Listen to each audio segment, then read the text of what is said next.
Hey, it's me, Rasan. I don't know, man. Huge hole in my, Yeah. understanding. My fellow Americans. Probably here. As long as whatever you're doing doesn't hurt anyone else, I don't care. Different perspective of what an interesting topic is than I would assume. This is Balanced Exchange. All right. So let's Everybody, thanks for joining us here on another episode of A Balanced Exchange. I'm Papa Bear. And this is Cronus. And this episode, we're going to talk about racism, but specifically racism that kind of revolves around what happened yesterday. Today, we're speaking on January 7th, 2021, and there was an insurrection attempt on the Capitol building yesterday on January 6th, 2021. So we're gonna talk about what happened then, and then also how I perceived the racist overtones that also occurred at that same time. So it's gonna be more of an exchange than usual on this episode. Yeah. So because we're both kind of going over this topic from a similar, I guess, a balanced standpoint, like we say this stuff is, instead of it being a back and forth where you do one episode lead, this one kind of is going to start now. At least a good part of it is definitely going to be both of us kind of exploring how our perception of what happened went. So we'll take this opportunity to break away for a real quick, public service announcement from me to make sure that everybody understands where I'm sitting at and in regards to our topics as we cover them.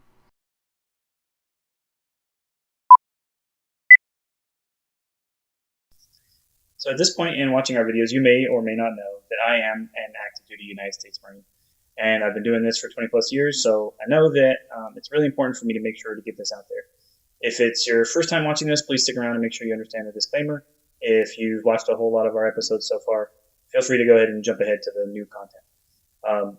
So what I need to talk about today is that I am not authorized and have no way of being approved to speak on behalf of the Marine Corps. So any opinion that I give or any concept that I discuss today is the position and the opinion of just me, myself, just a man who has a bachelor's degree in political science and a master's degree in leadership and organizational management, and has spent my whole life looking at government structures and social contracts and how these things are supposed to work, what the philosophies and things behind them are, and read a lot of books on that kind of stuff. And it's definitely one of my personal and key passions. And so when you hear me maybe give a position or a concept on something, that is only my own position. I am not a public affairs officer for the Marine Corps. I am in no way giving what the Marine Corps' official position on anything would be. And honestly, a lot of the topics we're going to cover here, I'm pretty sure the Marine Corps doesn't have a particular position on. So if you do have any questions about what the Marine Corps' policy on certain things could be, you can definitely research that and find those out, or leave a comment or send us a message if you can get a hold of us somehow. We can maybe be able to answer those questions for you. So with that said, let's get you back to this week's content.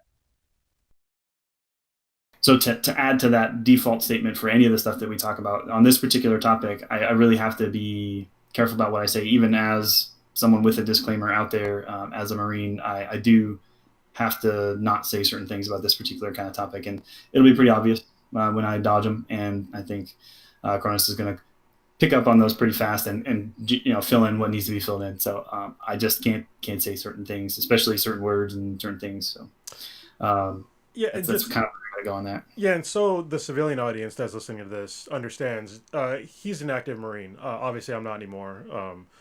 But when you're in the Marine Corps, there are things that you cannot talk about if you're active, especially when it comes to sitting members of our government, especially the president. So we're gonna if he tiptoes around stuff, don't think that he's doing it for some political gain or because he doesn't want to talk about it. He has a career in the Marine Corps, and there's no reason for him to mess that up over a podcast. So I'm not going to call him out on anything like that because I understand. Because like I said, I'm a Marine too. I'm just not active anymore. Yeah, and I'll do my best to make sure I don't say it, but you understand where I'm sitting with it. So yeah, that's the best I could. That's the best I could do. Yeah. So paint the picture. Yeah. So we'll get into it. So the reason why I kind of, because originally this topic was supposed to be solely on racism and talking about things that have happened since slavery to African Americans and people of color in America. But because what happened yesterday, it was such an egregious amount of insanity that happened in America that I really wanted to get Papa Bear's thoughts from somebody that knows way more about the government than I do on specific things that occurred, specific terms that have been used, and the role of the government in all of this, so that we can break it down for the listeners and the viewers, and for me as well. Because there's a lot of terms that I've thrown out. You watched the podcast yesterday, I'm sure, and they might not be correct, but to me, like the definitions were correct for the vast majority of the stuff that I was talking about. But there were sort of inflammatory statements. So, yeah, I was keeping notes on some of the words you used. I was like, oh, this is a good job. So I saw some moments that were, I think, prior to some of our other conversations, you would have maybe used a different term, and then we've talked a bit, and so you were like, oh, this is the right way to frame that. And there was a couple of moments I was definitely like, oh, I think that was a product of some of our conversations. That was good. Definitely. I mean, I try to learn, even though I'm old. I try to learn as much as I can. That's one of as a father, right? That's one of my key examples I try to set is lifetime learning, right? Lifelong learning, never stop. There's no reason to ever stop learning something new. It can be a new, tool or a new system or a new thing. Cause I just started doing Fusion 360 to build this arcade cabinet. Also, working with tools that I haven't worked with before, but it's also knowledge stuff. So, I mean, I'm still getting college classes done. My son's going to college too. So, I mean, there's nothing wrong with that. You should always be striving for learning more. So I totally appreciate that. And that's the same thing I'm going for here too, is, learning about things that maybe I don't know about. And I would appreciate you helping me get through that. Nice. So this is why the podcast is what it's called. So we're both learning from each other. So I'll paint the picture, because this is what literally I watched this happen live. Because I was sitting here, work was pretty slow for me yesterday, and so my setup in my Infinity base, my office, my podcast studio, whatever you want to call it, basically what I'm looking at are like my two screens that I have are like my main computer, and like to the lower right is my workstation for work, and then to my kind of further right is a TV, like an actual TV. Yeah. And so I had on YouTube on my computer, I was watching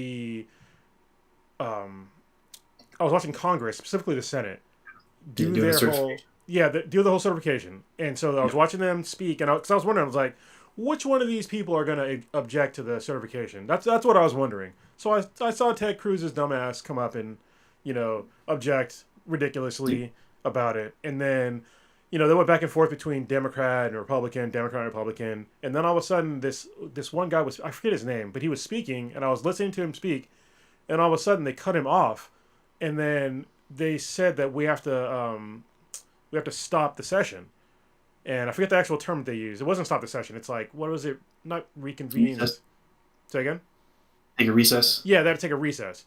But you could tell that something was wrong, because they cut him off in the middle of his speech, and they usually don't do that. Because they get their 5 minutes of fame, right? And right when that happened, it wasn't really chaos, but you could tell something was wrong, because people were kind of moving around with intent on like, hey, something wrong is going on here. And then I was like, what is going on here? Like, why'd they stop this guy? And then it kept going, like they kept the camera rolling, but nobody was speaking. People were just kind of like moving around, like walking quickly. So I was like, I need to see what's going on. Maybe something's going on outside the Capitol building.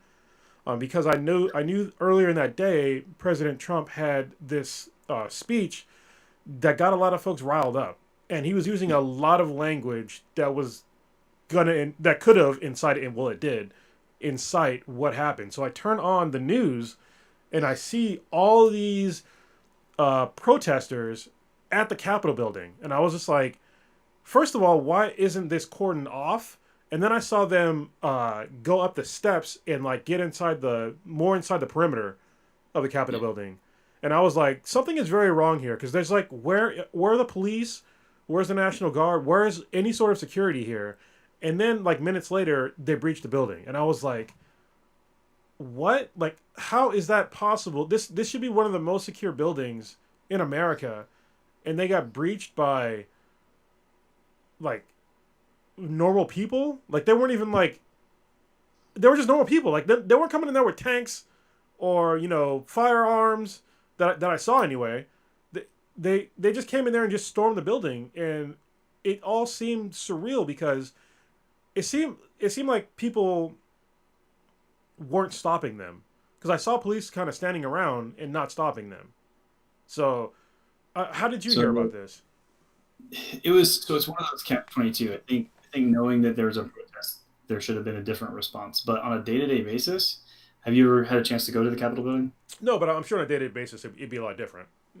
It is, and Yeah. it's totally accessible. Like, so we did a tour of, and we went to the House side because the Senate side was in session, the House was in a recess. So we did a tour, like, and get to walk in there. You just like walk up the steps, go in the main doors, meet the aide of whatever representative you send an email to, because you could write an email to your representative and say, I'm going to be in Washington D.C.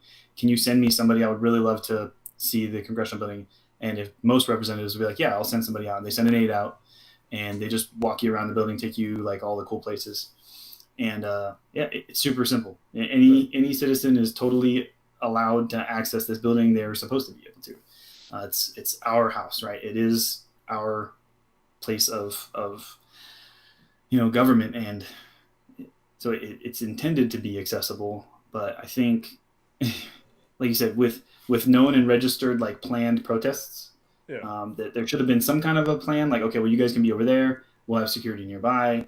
Just because the way pretty much any protest has gone in the last 6 months, they've started to get out of hand because the passions are high in the country right now. Right, everybody is very, um, emotions are running high right now, and so it would have been a normal response, I think, to say, okay, well, we're going to have a larger security force there, but that didn't happen. So it was definitely surprising to see like the second balcony group of people too. Like they were like Yeah. outside the building. Like, did you just climb up it? Because you can't just get there. Like that's not Yeah. a.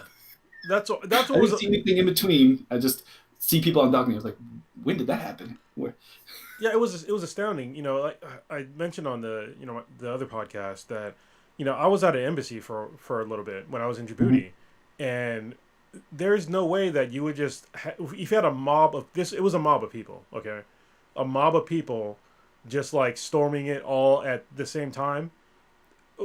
I was authorized to shoot people. Like seriously, like, and I understand it's in a different country, it's on foreign land, but I'm still protecting the building and those inside, and that was supposed to be the job of the people protecting that building, was to protect those inside, because obviously those people were not they didn't schedule a visit. they they were there to do nefarious things, and the fact that there was like no response to this was just so odd to me. Like I don't know. I had to put on sort of a tinfoil hat thing, but I don't know why there wasn't a National Guard response as soon as it was. I watched a video of the governor of Maryland today, and he said that when he heard about this, so this is what's weird about, and correct me if I'm wrong, this is what I understand at this point in time. Usually, when there's a National Guard response, a governor needs to invoke that, right? Yeah. But the problem is that there is no governor of Washington D.C. because it's not a state. There's the mayor, and then you have to have, I think it's the Secretary of Defense, that has to authorize National Guard usage in Washington D.C. So the governor of Maryland he got calls from the people from Congress, and he was like, okay, well, I'm gonna I'm gonna get everybody ready. I'm gonna send you our state police right now, and that's gonna help a little bit, but it's only like 200 people. I'm gonna start mobilizing the National Guard, but I need to get authorized to do that. And so he had a general call up the Secretary of Defense multiple times, and he could not. They kept denying the person to authorize the National Guard to get sent there. And it took them an hour and a half to get the National Guard mobilized from Maryland. And I'm just like, literally our officials' lives are in people's lives are in danger. It's not even just officials. Human lives are in danger, and we know this. And it takes you an hour and a half to respond to this. Like, Yeah. So the weird thing in that particular like sequence of events too is that we want that restriction in place, right? We do not want the states to just be able to send in their yeah, their state level troops to the capital of the country at any point in time. Because then you get to the point where it makes it a lot more, I wouldn't say likely, but it would seem like the opportunity for some kind of a military led coup Yeah. with real military people would be a whole lot easier, because if you could just send in the National Guard, for any reason, just because any one of the bordering states, especially with the way DC is set up, wanted to, that would cause issues. So they need to get like authority, like, hey, I'm going to send in troops and you guys are okay with that, right? And like you said, maybe tinfoil hat type stuff, but like they're saying no, like, nope, do not send people in here right now. This is what we expect to happen, and this is okay by us or something. Because if you're telling them no, we don't need your help, or maybe they feel like they've got it under control. That's the best way I could put it, I guess. Because you do have to think beyond this particular crisis, and that's a thing that the founding fathers did really well, was think really long term. And I think many of our sitting legislators don't right now. They don't think beyond this particular moment and what people are asking for and what it seems like the mob wants. So it's really hard to I wouldn't be surprised if someone doesn't present some kind of a bill to say we should remove that requirement, have to contact the Secretary of Defense to bring in the National Guard. And then because they're thinking about this thing and what this looks like, and they want to make a public message and make it seem like they're doing something important, right? Yeah. But you're potentially risking the next president or the next Congress of having full-on military forces with tanks and with jets able to just access the Capitol at any time. And if no one's talking about that, like those are the things that it's like you have to close down this topic and say what else could happen. And if those what ifs aren't worth the risk here, you have to say this is still a system that's okay. I think in this case it is, but maybe there needs to be another person you could call. Like if you call that one person who was like, nope, I know this was a thing and I'm okay with it, be like, well, I'm going to call the other person who's also authorized to make this call because you've been compromised, maybe, anything that's up to only one person ever kind of always makes me nervous. Yeah, I don't like, especially being a data storage guy. Like, no redundancy like makes me it drives me insane. Having no redundancy, I'm just like, come on, guys. But I think one of the solutions to that particular scenario is that I think that we need to make Washington D.C. a state. I don't know why it's not a state at this point in time. The 50 number is nice and round. If you're an OCD person, it's cool. But we need to make them a state. Same thing with Guam and Puerto Rico if they want it. And I think that if they want statehood, then let's grant it to them. It would eliminate at least that small issue on some level. My thing on statehood, right, is that there's nothing that stops any of those places from becoming a state. They just need to write their own, like they have their own legislatures. They elect their own, like even if they're territories or like it is with DC, it's a district. It has its own governing body. That governing body establishes a constitution, makes it themselves, and says I've met all the requirements to become a state, and puts that to the Congress. That's all you have to do. But no one ever wants to do that work. Well, if that's the only thing that's stopping it, then that seems incredibly silly to me. The problem is it means getting people to agree to something, and even in Guam. So did you know there's a new Marine Corps base being built on Guam? Yeah, I do. I've been to Guam. So they are naming it Camp Blaz after a Marine Corps general who was from Guam, and he spent all of his time after his Marine Corps career trying to. He was one of the like senatorial and congressional representatives from Guam because they don't get to vote, but they get to be in Congress. Yeah. He spent a lot of his time afterwards in those seats and trying to convince the citizens of Guam, like, look, these are the things we need to do. We need to get everybody on board. And they're like, why? We have the protection and we don't have all the other stuff that goes along with it. I think if anybody would, Guam would be the closest. But yeah, most of them just aren't interested in all the extra stuff that comes along with it. Yeah, that sucks. Because, I mean, yeah, not that one simple protection could have like saved a whole lot of time for Washington D.C. And I heard that there's somebody in the House that's going to put up a bill for it. But if what you said is true, then they have to do it themselves, which I think that hopefully the mayor will be more open to, and maybe hopefully the citizens as well. Yeah. I know that what is it? The chief of police stepped down from DC because uh, I don't. Felt like it didn't do a good job responding, or Well, I know they didn't do a good enough job responding. I mean, there's video that you can watch of police officers taking selfies with these terrorists. I yeah. call them terrorists because they were doing terrorist shit. So, and there was also videos of those same police officers in the same group. They opened up the barricades to let these people in, these terrorists Well, I in. mean, so using the term, right? So if we're using the term terrorist, like, so what is the definition of terrorism? You did one of those dumb freaking classes at one point, right? Yeah, I got to pull it up again, but give me 1 second because I Right. had So to. it's taking actions. It's a group generally, if you want to define the group or the actions that they take, right? It's some kind of violence or some kind of coercion or some kind of other actions taken in order to achieve some kind of political, religious, or Yep. social objectives, right? Yep. So it's definitely a political objective that they had. Yeah. And when you bring pipe bombs, and when you there was a case of Molotov cocktails found. Yep. They left Um, notes to instill fear. so like when you do those things towards your political goals, I would agree that that's probably a pretty accurate description of those actions and those people. So because if showing up to it, like, and it's a government building, right? So that generally right then starts tying it to like, well, you have an objective there. Um, yeah, so I don't think it's an incorrect usage of the word. I'm glad you said that. I mean, I looked it up, because I had to remember it, and so Yeah, I had to look it up, and I was just like, these fit the definition of, especially the FBI definition of terrorism. It fits all these most of the things pretty much to yeah, the T. And people were unhappy with me when I said that, but I'm like, listen, just because they're American citizens does not mean that they are not terrorists. All right, there's right. domestic terrorism. There's a reason why that word exists. That Yeah. applies to that group of people.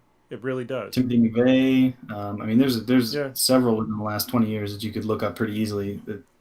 So yeah, and I think that the people that were there on site, the police officers and whoever else was there, they did not treat this as a terrorist threat at all because, and this is where we get into racism, is because most of the people that were doing this shit were white people, and I don't like saying that.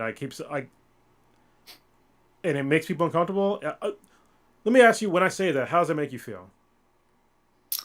um, fine. Like so, I've come to Be a better totally understanding honest. of it Okay. over the last year or so, right? And Okay. I think we talked a little bit about it. Um, so partly, and I made a kind of a joke in the chat last night. I was like, well, I'll just identify with my Native American heritage and be like, all y'all are supposed to be here. But um, it's like any other lumping or stereotypes of anything, is as long as you don't identify with the context, then it's not going to bother me, right? So when you say it's like, oh, they're all white people, I'm like, yeah, but I'm not that white guy. Like, I'm not Yeah. that person, so I don't have to worry about that because I know you're not talking about me. And I know that a lot of people are comfortable with that, and maybe we're more comfortable with it because being Marines, we're like, you just get used to that. We're all equally worthless, right? So I Yeah. mean, you get used to that concept of like that's not really what we're talking about. So when you be like, hey, listen up, shitheads, you're like, well, you're not talking to me. But, okay, I'm listening. I'm not a shithead. Yeah. Um, so for me, it doesn't bother me, but I think also like I've come to grips with some of the terms that are around it that I didn't understand, and I think I took what happens first to a lot of us, which is I took the emotional response to it, which is where I wanted to make sure we clearly talked about terrorism because I think when we say that hey they're terrorists, that might have been emotional responses for some people immediately to say that, right? But like if we look at the definitions and say this and this and this, it fits those definitions. We're using words like we're being smart about it. We're saying this is really the real definition. It's not about like fighting one side against the other or being emotional. It's just saying like this is literally what it was. So for me, learning some of that stuff helped because I think before I did get upset a lot of times when it was used in maybe a derogatory way, but it doesn't bother me anymore. Well, I'm glad, and I'm glad you're honest about it because I don't. When I say those things, so, I had a conversation with another friend of mine earlier today, He was also a Marine. He was a tanker. He joined the Marine Corps. A couple of funny stories about him, but I'm not gonna tell them on the podcast. But he joined the Marine Corps a couple months before I joined the Marine Corps, and he's of Mexican descent. Pretty sure he's Mexican. Didn't really matter to me when we were growing up. He's a cool dude. He was like, he liked what I said on the podcast. Just like, just be careful of like not lumping in everybody, in the same group. And I'm like, I'm trying to be super careful about doing that. When me saying that it's mostly white people, it makes me cringe internally just saying that. Yeah. Because I don't want to be like the same racist people that I'm identifying. I don't want to lump them. I don't want to be like, oh, well, they're all the same. So I know they're not all the same. I totally get that. But I also cannot ignore the fact that the difference of response of people that were fighting for civil rights for brown people and the people that were using terrorist tactics to overthrow our government that had a different skin tone. Okay? I cannot ignore that. No matter how uncomfortable it makes me feel.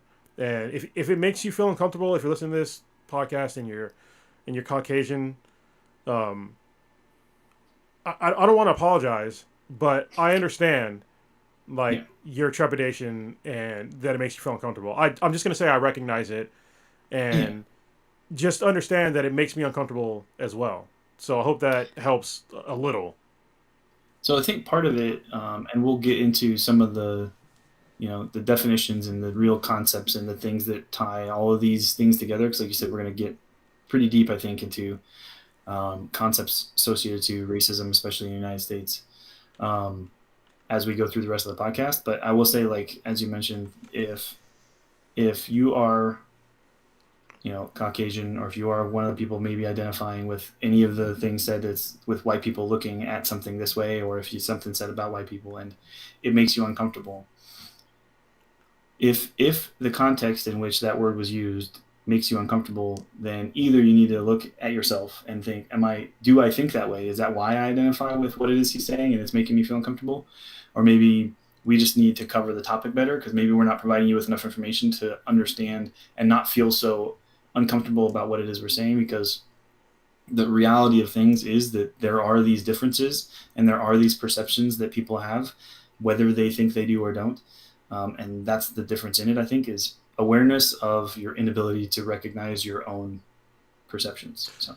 Yeah, and to be totally honest with you, I had to go through like this whole journey last year of like really understanding racism, and this is coming from a fucking black guy. Like, and the problem, this is what I realized about going through this whole thing, right? Is before it wasn't that I was indifferent, it's just I didn't understand the signs and the pervasiveness of, like, first of all, the white supremacy in the United States, and then second of all, how it affects the vast majority of people of color. And the reason why I didn't really recognize a lot of it is because I'm a successful African American guy. I make a good amount of money. Previously, I thought that, I didn't meet that much racism in my normal life. But then going back on, like, a whole lot of stuff, like, thinking about it, I'm like, yeah, I did. I just kind of left it to the wayside. I was like, whatever. I'm so successful. I'm going to do my thing. I'll let it roll off my back. But what I realized that made me really uncomfortable, like, brought me to tears, is, like, letting shit like that roll off my back. What if that happened to, like, somebody like my daughter? Or somebody else that it does not have the resources that I have. And that's when it was like, okay, this is a problem. And then once I also realized that one of the main things about racism in America, especially, is the fact that I didn't have any sort of wealth in my family, like, at all. Mm-hmm. And I understand, okay, somebody's going to get mad already. Yeah, I understand if if you're white, there's a good chance that neither did your family. You might not have had those things. Like, I totally get that. But the fact that by federal law, my family could not gain wealth And when they did gain wealth, the state and federal government punished those and killed them through multiple. There's multiple incidences. Like if you want to look up what happened in Oklahoma when they literally bombed a city, a black city in Oklahoma, because they had too much wealth, and they bombed it and they looted them because this black community came together. They were like, all right, we're gonna just make our own wealth, and we're not gonna use help from white people. That's basically what the thing was, and they killed the vast majority of the people that lived there. They looted all their shit, and they fucking burned the city to the ground. And that wasn't the only scenario, the only city. So like the initial concept that you describe of like going it on your own and setting up your own space just made me think, like, have you read Atlas Shrugged? No, but I keep hearing about it. It's Ayn Rand, Yeah, right? so like Yeah. it made me think 100% of that. Like, and it's not by many perceived to be a bad thing. A lot of people have issues with it from it being a very like elitist, what's it called capitalism side, but then realistically, a lot of it functions in the like communist side too. It's really weird. So there's a lot of people who don't like it because on both sides, which is really funny. So that generally tells you it's probably good. Yeah. But yeah, the initial concept. But and to me, I'm like, that sounds great. That sounds like a group of people saying, look, we just want to do it on our own. And if you can, that means you've recruited the right kind of people. You've educated them. You've established all your own stuff. I don't have an issue with that. So I'd have to look it up. I don't know this historical incident, so I'll look it up. I think it's. But I'm pretty sure. I want to say Greenwood. Hold on, Green.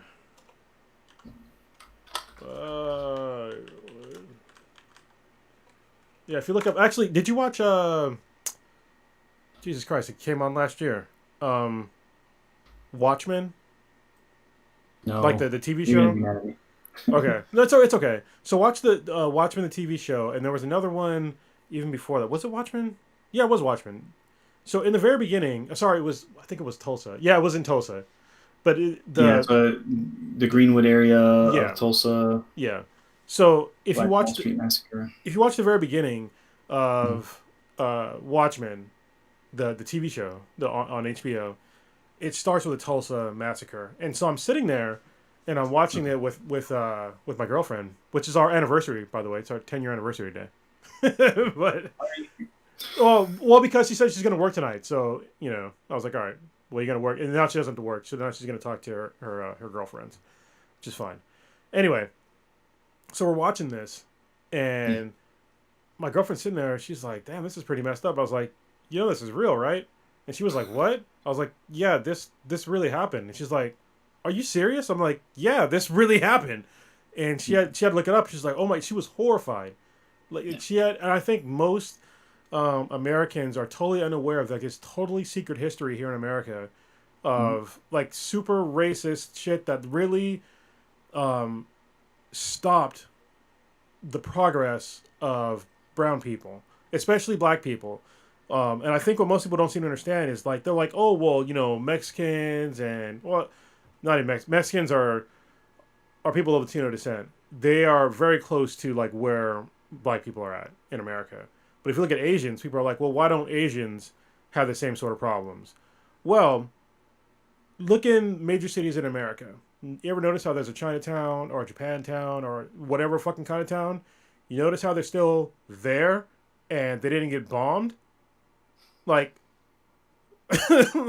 we try to do the same thing. And when we try to do the same thing by keeping, our own community together and like keeping our money to ourselves, we got severely punished for it. And that's why you see, other ethnic groups in America, the way that they've come together and they've succeeded is because of that. Is because they weren't killed for just trying to keep their communities together. And they also did not have their ethnic background stolen. Like our whole history has been stolen. When I say our, I mean people of African descent here in America. They systematically stripped our history from us through the generations. It came close with Native Americans as well. They had to go to these same bullshit schools that stripped them of their heritage. But they still got to keep part of their heritage. I understand that it's unfortunate that it's on certain grounds, but we didn't get those grounds. We just got everything stripped away, and we were left with no history of ourselves, and that's why we're kind of like a lost people, because they replaced our history with this American history, but the American history is history full of people suppressing us.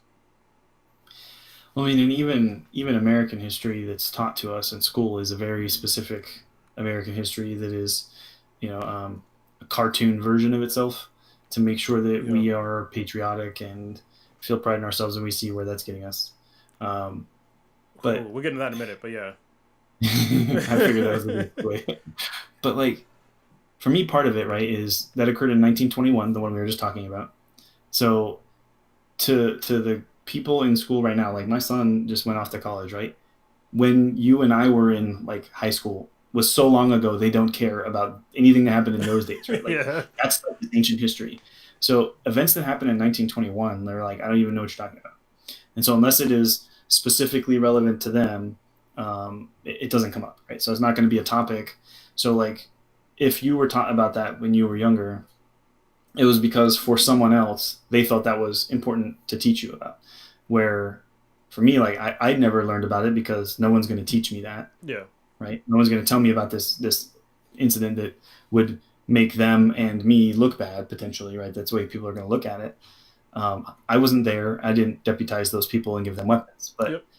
it's still if we never talk about it and we never say anything, and I think this is where we get to some of the other stuff on general racism, is that if those were white people that did that and provided those weapons and did those things because they were the people who were in power at the time, and then they did those bad things to black people, then both sides can just look at each other and say that all people associated to those groups are that way. And that's where the whole concept gets everybody into trouble too, right? It's like I'm not any of those people, and I wouldn't have done and definitely didn't do any of those things, but I'll be looked at that way. Like maybe I participated in it. It's Yeah, like and well, no. that's where I try to try Yeah. to tread carefully when I talk about these things. That's why I said, like, it makes me uncomfortable to talk to even just say, what I said before about white people being Yeah. the majority of people that did that, because I don't want to lump everybody in together, because I understand that not everybody is like that. Um, but it's just like, You weren't all there, right? All yeah, white people in the whole country weren't there, and not everyone probably was. But like you said, if you just look at the crowd, you're like, look at that. It looks like mostly it's all white people. yeah, and I think that's the problem. And I think that most white people have a difficult time really understanding is that this is another thing that was a relevant revelation to me, especially as I started gaining more and more money and wealth or whatever. Is that I would come to places where I'd be the only. It's very frequent, even in California, where I'll be the only black dude where I'm at, and it's just like I'll get like weird looks, like, "Are you supposed to be here?" If I was white, nobody would ever look at me like, "Are you supposed to be here?" Like, it wouldn't happen. They would assume that I have whatever I needed to be there, Yeah, But and like, and you didn't. Well, I mean, maybe, but it. I think there was a comment too on it. It was like if it had been a crowd of, and this is I think where we get to where this is how the two topics kind of come together is if there had been a crowd of black people and they had gotten to the positions that those people did, more people would have got shot. oh yeah, I mean 100%. That If was a comment yesterday. I was like, I can't disagree with you with the way things are looking. And that was something my wife said was like, maybe that's part of why the police like hesitated or slowed down was like, they are getting beat up right now. So every action they take is under such scrutiny. Maybe they're like, I'm going to wait until this is out of hand. And I was like, I don't know. I mean, it no, could because be, but I think people are still different. Yeah. black people are still getting shot for bullshit Yeah. in America, right? Even after all the stuff that happened last year, we still see videos of people getting shot, like with goddamn, the guy that got shot last year in the back for going to his car. He got Mm-hmm. shot 7 times in the back, and the officer Yep. they got they fired him, but no charges against the guy. No charges against the guy who shot a man in the back for going to his car, and he had his hands on him, and it's just like, I don't understand why you couldn't like physically try to restrain him at first, Yeah. like. There was there were a dozen other things that Yeah. that one was really bad. And then there's, like you said, and there's not there's not only these two stories. No, There's a yeah. dozen stories. There's 30 stories. There's it for every every one of those. There's a dozen people who's very closely and very tragically impacted by that, and we all look, and like the crowds are watching now at this point, and we all feel things about it, but there is someone whose life was devastated by that, and It's not even just one person. It's an entire family. You know what I mean? It's not. that's what I mean. Like, yeah, like Yeah. dozens of people probably who now whole life changed, and that is lost to so many people that it's sad. And that's, I think, to me, the part that's to me the really hard part of these conversations is that it there's a on a certain level, right? There's an ability for people, and I think we talked about it, the numbers thing, right? The 250 or whatever. Yeah. As soon as people are outside of that group of close connections, it's really easy for humans, and it's really weird psychological thing that happens where like you have a whole hell of a lot less concern about their life. Like, hey, look, that doesn't necessarily directly impact me daily, like we said about the history stuff. It starts becoming not as big of a deal. We get callous to it. And so it's impossible, for one thing, for us to actually be able to feel as close to that incident as anybody who's actually directly connected to them. Yeah. But I think with the interconnected nature of the world today, we're getting a lot closer to it. Like, I've never felt so like devastated by someone in Chicago getting shot. I was like, I have no idea who this person is, but this is terrible. Just watching it, you're like, how the hell is this okay? Yeah, it's just the fact that it keeps happening even after everything had happened. It's just like I don't understand it. I was going to have like when all this civil unrest first happened after George Floyd Yeah. got murdered on TV. I was gonna have one of my really good friends. I still consider him a good friend, but we haven't been talking lately. And I was gonna have him on the podcast. He's a sheriff here in Alameda County, and I wanted to have him on the podcast. He's actually I met him through doing jujitsu. I know he knows how to physically restrain somebody, and how to not use the gun first. All right, good dude. And after the George Floyd thing happened, I invited him. I was like, hey, let's. I invited him and another SFPD officer to come on. The SFPD guy was like, no. I was like, that's fine. But my other buddy, he's like, yeah, let's do it. And then if you listen to this, Mr. X, you know who you are. The reason why I haven't done the podcast with you is not because of you. The reason why I didn't do it is because my problem is not with you. Because I wasn't going to have you on the podcast to like berate you or because I love you, man. I hope you know that. I'm sorry that circumstances have been unfortunate over, like I miss you, like seriously. But the problem that I realized over time was the problem is the system. It wasn't with him. And it wasn't with police officers. It's the system that enables them to do what they do and that allows them to murder people or to abuse them and to suppress them and to have zero consequences. And to me to have a conversation with him, I don't know how productive it would be because I'm angry about things that are outside of his control. All right. And I don't want to deny this guy a job. That's his job. Like that's what he does for a living. But at the same time, I do not support the system that employs him. I also don't support the system that I used to get employed by, which was being a military contractor. I don't support that at all. However, if I got fired tomorrow, guess what I would likely do? Be a contractor again. Yeah. Like if worst came to worst, if I can't find another job, I know I can always do that. And so I get it, but the problem it's the system, and the system is designed to keep people that look like me suppressed and in jail. And when we talk of things like this is one of the things I always try to do is, and I don't know if you were planning for this or expecting this, but I'm apologize if not, and we can table it for another day. But like, what are your ideas that you have to fix it, right? Like, what are some changes we can make to try to, yeah. And it might be, maybe it's too loaded of a question, No, but no, no, it's okay. I have, and I've talked to others too, but I'm more curious, like kind of what things you could see that like at a system level, right, could change and fix these kinds of things. I, Uh, I have a few ideas, to be honest with you. I mean, the major one, to me, would be to get rid of the war on drugs. I mean, that has yep. done a significant amount of harm to mainly Yeah. brown people of color. So Go did ahead. you see, you saw what Oregon passed this Yes, year? and So people, like that, do yeah, what Oregon. and people were like making fun of them for doing that. I'm like, why? Why are you making fun of them for doing that? Like, I don't care what you do as a consenting adult in your own home. I don't. I really don't. If you want to get high all day, or get high, I'm drinking alcohol literally on this podcast right now. Yep. This is a drug. I'm doing. Yes. I drink almost every day. You know. Yeah. So It's like my brother lives in Oregon, and so when it happened, and he's very, and when I say conservative, I don't mean Republican. I mean he is like morally conservative. No drinking, no smoking, no anything. Right. So to him, that was like just letting the demons out. Like, what are you doing? Why are you letting those people do that? I was like, no one's saying anyone has to.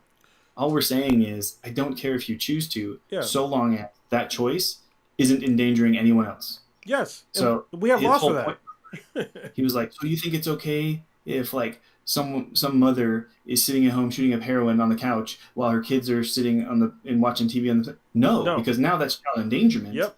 That itself is a crime. That is it. Because of the other thing, you've now caused this thing, which is a crime, right? If you operate a vehicle, not okay. That's still driving under the influence. Still should be punished for it. So, but you would not be punished for the drugs part of it. You would be punished for the endangering other people's lives. And that's where I'm like, now the way they're dealing with it in Oregon too is you're not going to just be like, let me have that stuff go home. Like you're going to get registered. You're going to go to classes. You're going to be seeking. You're going to be provided like counseling and support to try to help you understand the choices you're making, because maybe people make those choices without understanding. Yeah. Maybe get into a rehab program and get past whatever it is, get beyond the demons, their disease that they have, their addiction. Maybe help them rather than just throw them in prison. And so I was astounded. I did not even know that was on Oregon's ballot when it passed, and I was this was amazing. I was like shocked. I had to go read the whole thing immediately. I was like, wow. We are in a 100% agreement. I used literally the exact same argument when somebody was like, well, what if they do this? I'm like, we have laws that cover that. Why are we doubling? Why are we having extra laws? Like, Yeah. I mean, come on, like seriously. And I think that what most people don't seem to realize, especially people on the right, is that they don't realize that the vast majority of people that are in jail are there for nonviolent crimes. They're there for drug crime. Most people are there for drug crimes, and they should not be in there. And this is what it's going to loop back around to racism, because you might know this, but what is the only way that you could become a slave in America today?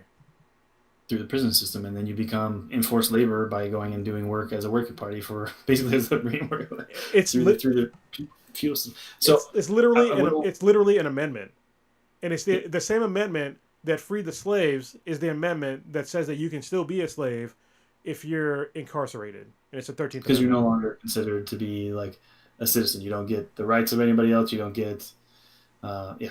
So you lose all that stuff once you're a felon, right? So it's a felony crime, and you go to prison specifically. Yeah. I will ask a little bit for, so it's more of a class distinction sort of thing, but that significantly impacts people who are not white more than white people. But if you were to go look at it, it would look like a very big flip flop of the way most of our society does for who's in prison. But there's still plenty of poor white people in there too, and it's generally the poor who are getting hit with it harder. And I think it's easier, right? And this is part of what comes to that cultural. Remember, I told you, it was like there's this very big social studies like concept where it's like there always has to be an us versus them, and that's the only way you can motivate people. Yep. And that it's a whole lot easier to do it in a way where you're like, well, I can just look at those people and see that they're different. So let's just say that it's them versus us. So the dialogue gets driven that way, where we say that it's it's colored people versus white people or whatever, but then lose the focus. What probably really is the focus was it's more of a class thing. It's like keep the poor people poor, and if we can push the group that we want to say look at them that they're different than us into that group as much as possible, then cool, because then you keeps the money concentrated and keeps all the wealth in one group of people's hands. Yes, but I will add a little bit to this. Yeah. And the reason why, like, so obviously, if you look at statistically, who uses more or less drugs, it's actually more people that are white that use drugs. They use drugs more than people that are of color. That's statistically. Just think about going to high school. Wherever you went to high school, anybody here in America, everybody that you knew probably did drugs, right? Something. Was it all black people? Was it no white people? Like it was all of us. And if you're in America, if you're gonna say everybody, or at least the vast majority of the people that you went to high school with, did drugs, America is mostly Caucasian. So that right there will tell you that if you look at statistics, that they are doing the most drugs. All right, that's just statistically speaking. And it's actually, if you look up the actual stats, it's true. But the problem is where the police choose to actually crack down on these. Yeah, to enforce the laws. They're not enforcing the laws in Beverly Hills. They're not enforcing drug laws in Beverly Hills. They're not. They're enforcing them in like Crenshaw or, East LA and other places because they know there's reasons why they do this. The reasons why they do this is because they know that the people that are in poor places, that if they happen to catch them, or even just not even doing a crime, if they put them in jail for any crime, whether or not they did it or not, the likelihood of them having the funds to combat that is very low. If they went to Beverly Hills, it's a twofold problem. First of all, they have the funds to actually get out of doing being prosecuted. And second of all, the other problem is that you might run into somebody that has political power or any sort of power that's in that city. In a poor neighborhood, the likelihood of somebody having any sort of power is very low. And so that's why they do this. And that's what I'm saying. Like, I think we're in aggressive agreement here where it's like, it is about it being the poor neighborhoods, but what we've managed to do is make the poor neighborhoods primarily black neighborhoods. Yeah. Right. We've said this area and then forced everybody to live there. And then also, gerrymandered the districts so that they don't get represented properly. Yeah. When you say black neighborhoods, this is the black neighborhood thing. That's all by design. I talked about it, I think on the previous podcast. Did I talk about it? Redlining? Mm-hmm. Did I talk to you about that? Yeah, it's like basically we had to live in certain places. Like we literally could not live in the suburbs. We had to live in these certain areas that were near industrial areas that were they had poor construction. They were very cheap, and they were near industrial sites and toxic waste dumps. And so if you look at every ghetto, like if you look up redlining maps in like any major city, you'll see it, and you'll see how there's still ghettos to this day because people, they move there, and because that's the only place they could move in the past, after slavery. And there are places where most people's wealth in America, the wealth comes from their home. Well, if you're forced to move into a red line district, you're living in a ghetto, all right? And so you can't sell your home. Your home is worth nothing. You have no wealth. That's a basic wealth for most Americans, is owning a home. And in a ghetto, in a red line district, your home doesn't mean shit. Right. And so what's up? And you probably don't own it anyways. Yeah, you probably don't own it. It's probably through a landlord or whatever. Sorry, I own my home. So yeah, well, I'm paying on my home, aggressively paying on it. Yeah. But on good notes, we actually ours is up. We've only been here 6 months. We've put a lot of work in though. And we're already just over 6 months. We're up 18%. So nice, very nice. $7,000. But just explaining like owning a home to like people in the ghetto, they're just like, what are you even fucking talking about? Like it's usually like Section 8 housing, There's lots of there are lots of like cultural things that happen that cause people to not understand what their rights are in the United States too. So I was talking to Enrique, right? And he talked about he has family members, plenty of family members, who like freak out that he owns guns because they're like only two people own guns. Yeah. Cops own guns and drug lords and drug dealers own guns. He's like, so what are you doing? He's like, no, you can buy a gun. Any of us can have guns. It is completely within your rights for any citizen to have a gun. And they're like, no, it can't be. It's like he's like, what are you talking about? Dude, hold on. This is so hilarious because they're literally talking to a fucking U.S. Marine about how you can't own guns. Like, this is how insidious this issue is that it's somebody that defends the country with a gun, and they are concerned about him owning a gun. And he did say it, but partway through the conversation, they're like, "Oh, well, I guess it's okay for you to because you're a Marine." He's like, "No, yeah, everybody, yeah, you have one too. Like, it's okay." They just did not. He's like, but that was because that's kind of how they were taught. That's what they were taught their whole life was the only two people who have guns are drug dealers and the cops. And that's why people shoot each other is because drug dealers and cops. It's like, you can have one to defend your home so that neither of them can impact that. So that's what I'm saying. So I just was trying to highlight, like, so many things can happen where we just aren't educating enough about even what our basic rights are in the United States too. So yeah, that whole rights thing, like, I talked about this actually years ago when President Trump first got elected.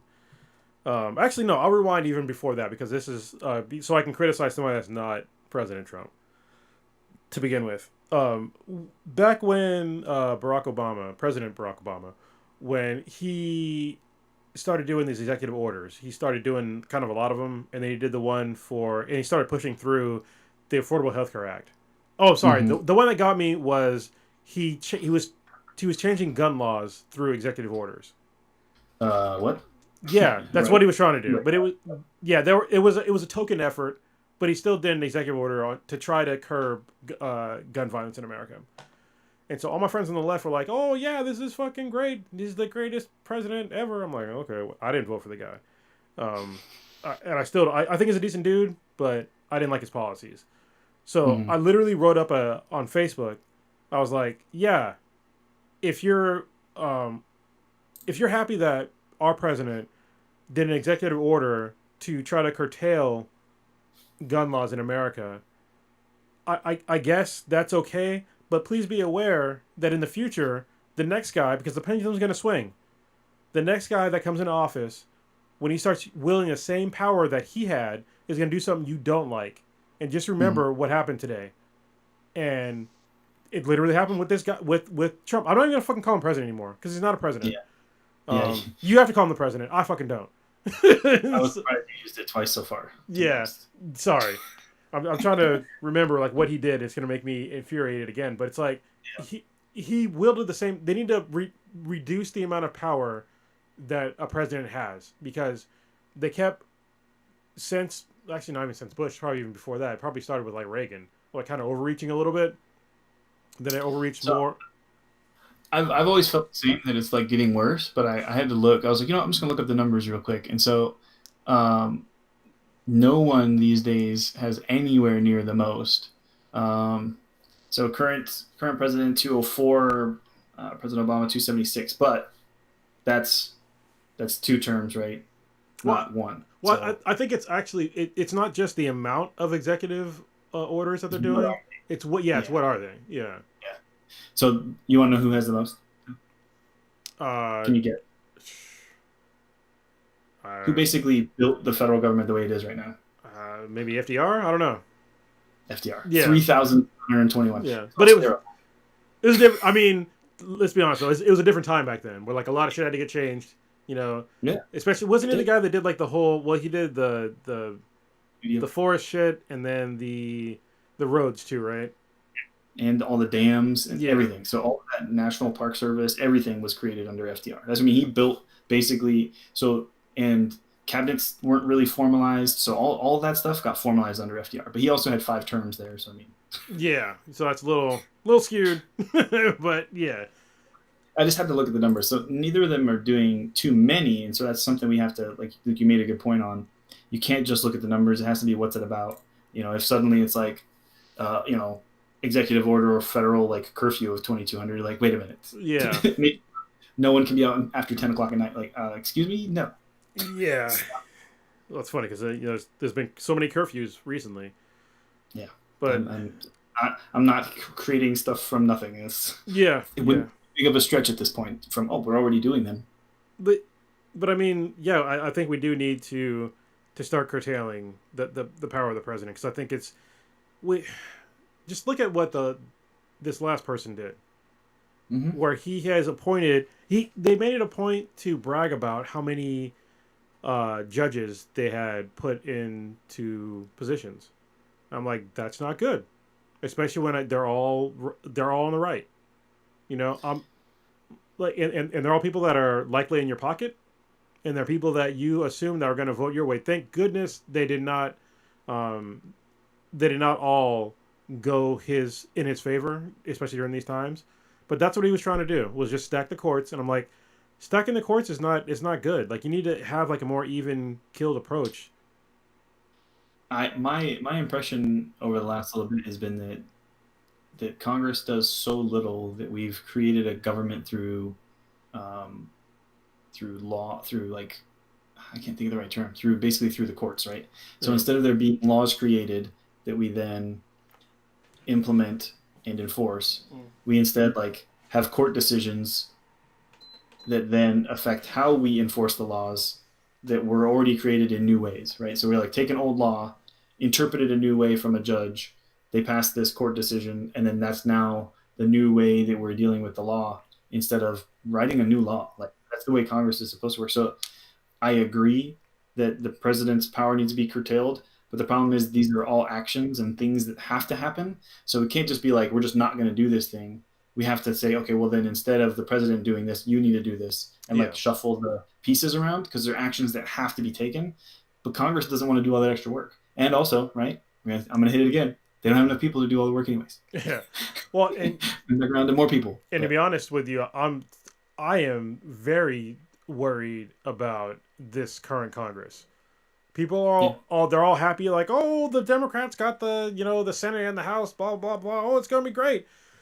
No, it's not. In 2021 has already showed me that it's not gonna be great. Because what was the first thing that Congress did? I'm sorry, I think it was the House that the House did. They what are we passed. talking about? Well, Yeah. they wanted to remove gender names Yep. from the House. I'm like, what are you talking about? So no more man, woman, sister, brother, cousin, whatever. That was their priority, was removing these words from being spoken in the House. In the middle of a pandemic, in the middle of a crisis with our current president, that's your priority, is what to call people in the House. Like, Because what? this all goes back to it not being a republic, right? We talked about it. Like it's because all we have to do is pander to the mob and their emotions and what it is that they feel.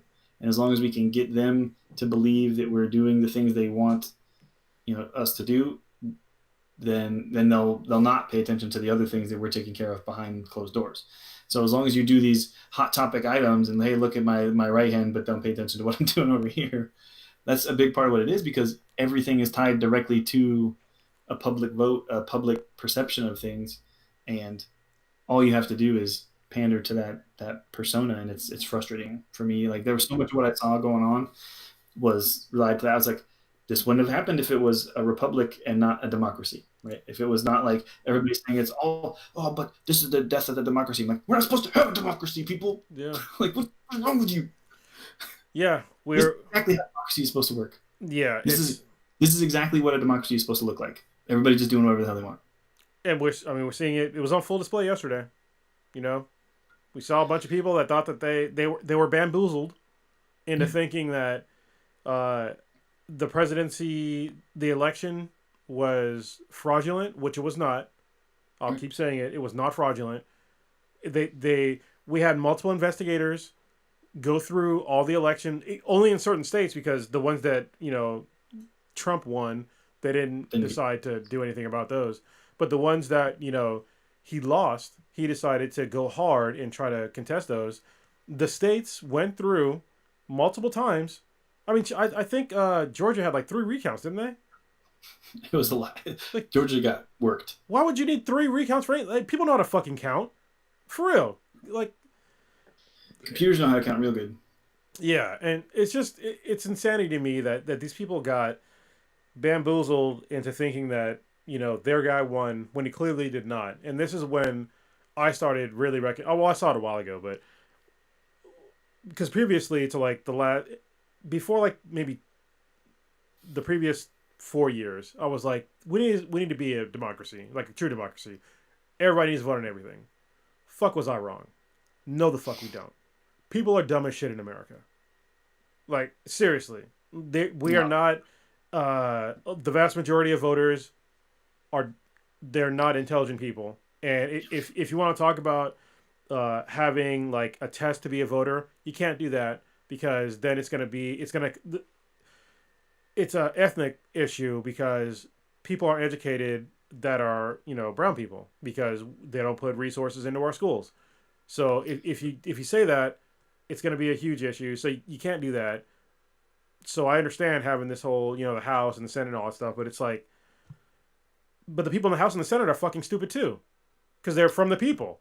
I mean, look at what just happened yesterday.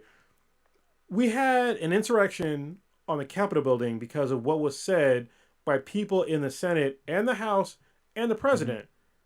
Mm-hmm. After that happened, we had people, we had the president and people in the Senate and people in the House still spewing the same bullshit that literally just cost people their lives, and they didn't give a single solitary fuck.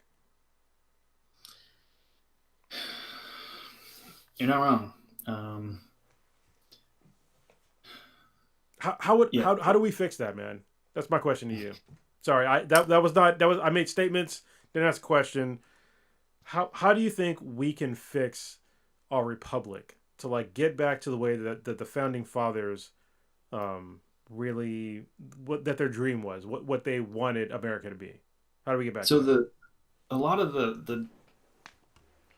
the stuff was designed in a specific way to make sure that there was no one group that you could control and have everything. And that was the whole purpose, right? So that you have to kind of find ways to balance decision making between all of these different groups.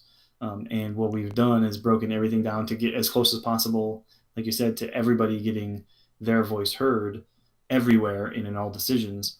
And honestly, the only thing that like stays sort of away from it is the Supreme Court. But even then, someone who is basically directly elected is the person who puts those people there, and they're all politically driven selections. Whereas to me, none of the judges should be able to be politically assigned at all. Like, if anybody even sniffs out that you might be a Republican, like, you should have never been registered as a specific political party. If you're a judge, you can't, like, do not allow judges. Like, if you become a lawyer and while you're a lawyer is fine, maybe then no. And then you're like, I'm now going to be a judge. Like, I am no longer a part of the party. I can't be a part of any political party. And I have to only be a judge, being completely neutral, judging on things, right? Because everybody knows these appointments are political. Then we know that thing is just another extension of the political parties, which we both know, like, doesn't represent everybody. Yeah. So that would be one, right? Remove the ability to be associated at all to political parties for any judges. Because then those appointments are based on merit. Like, has this judge done a good job showing like the ability to make good decisions that are based specifically in law and in the Constitution? That'd be one. And then the other would be to like not have a national public election for the president of the United States. It's crazy. Everybody's like, what the hell? No. So it's not ever supposed to be that way. You want to do like the England thing where you vote for the party? No. So you choose electors in your state, right? So we each have a certain number of electors, and that does happen anyways, but they're pre-chosen by party. And then they're basically just representatives of the party going to DC or going to get their stuff certified as voting as electors, because we don't get to vote directly for the president. So all our national vote does is inform electors what vote they're supposed to cast, right?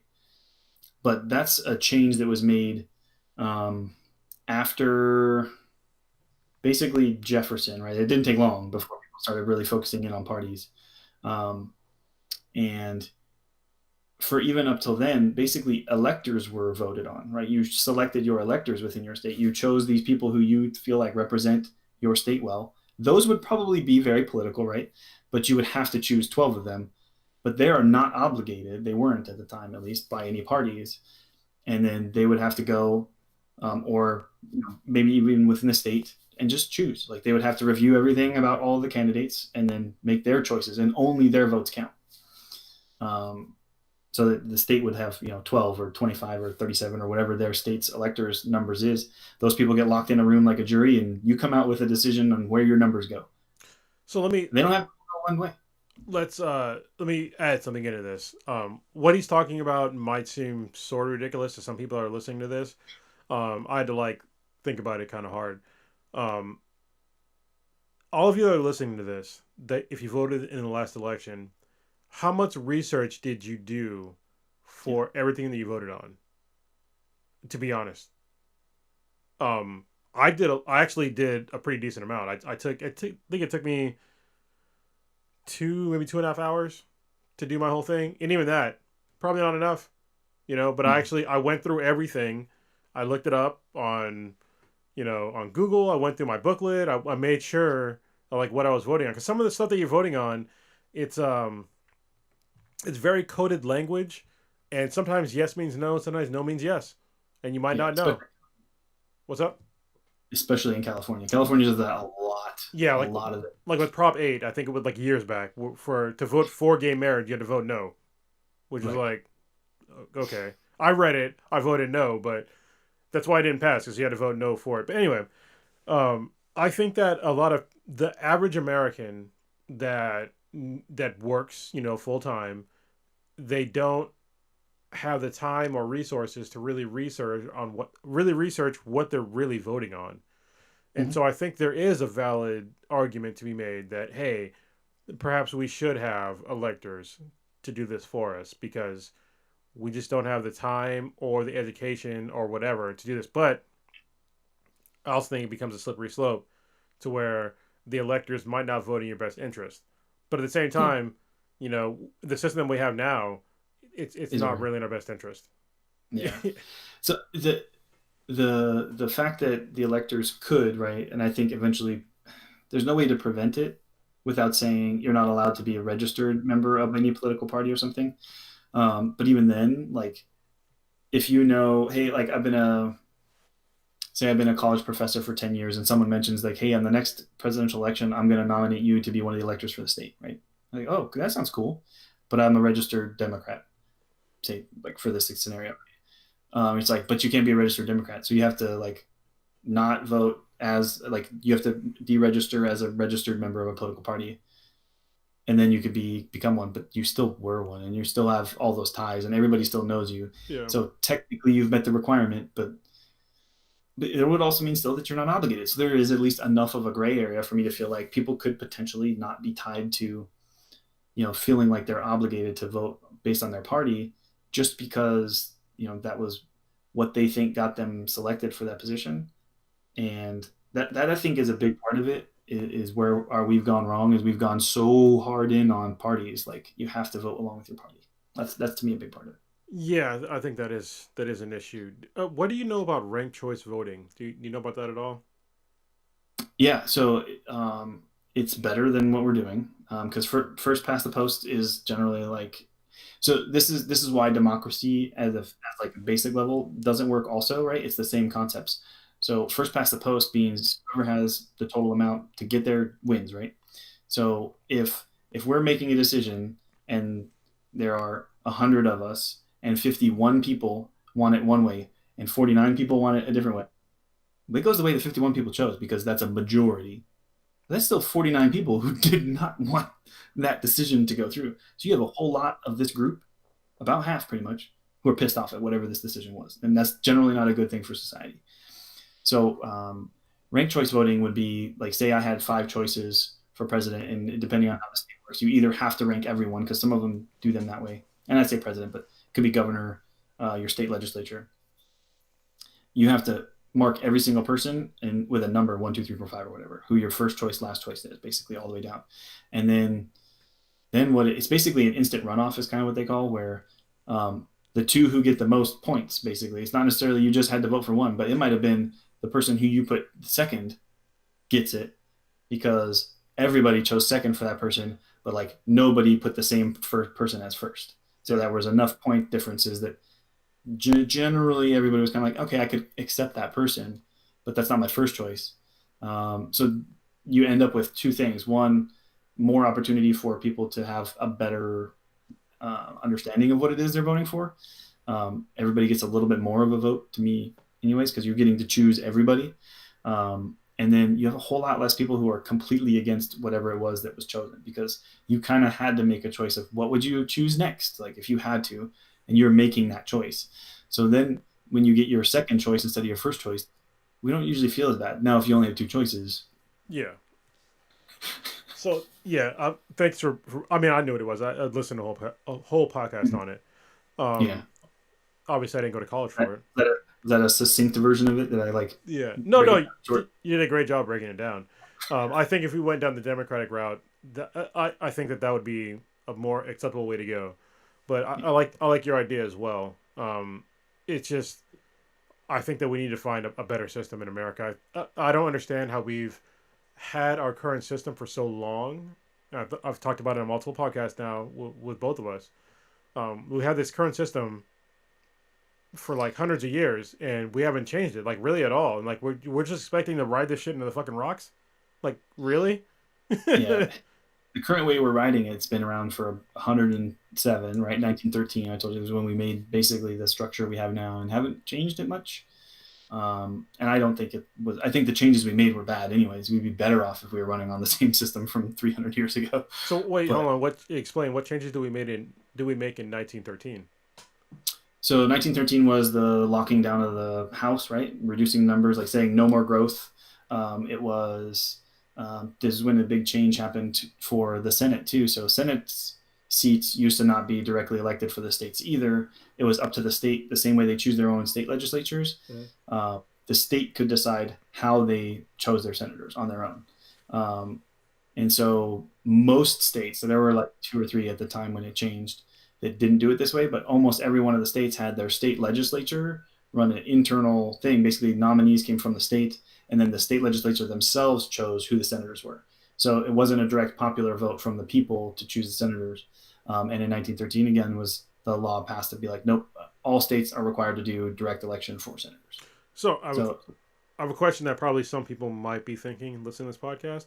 So if we had appointed electors for anything, for that matter, what happens if the person that was appointed is doing stuff that the people do not agree with? What is the people's recourse?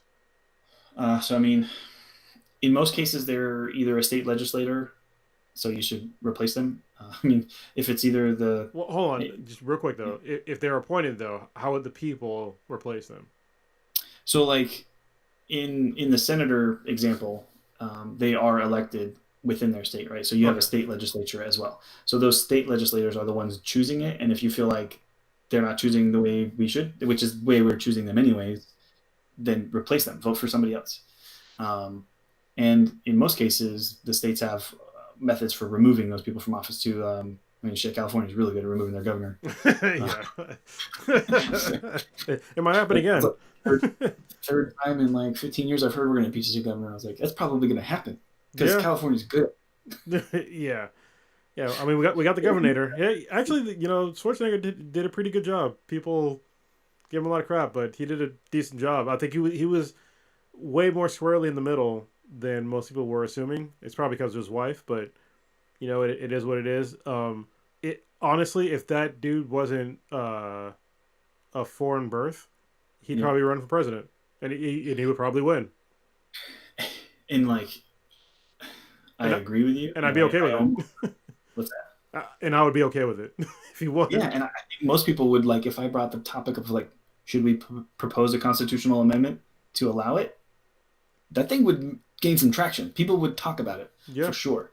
Whether it would pass or not, and whether it's the right thing to do, if you think long term, do we really want a foreign-born national to potentially be able to become president 30 years from now when they're not Arnold Schwarzenegger? Don't know. Yeah. There could be unforeseen consequences.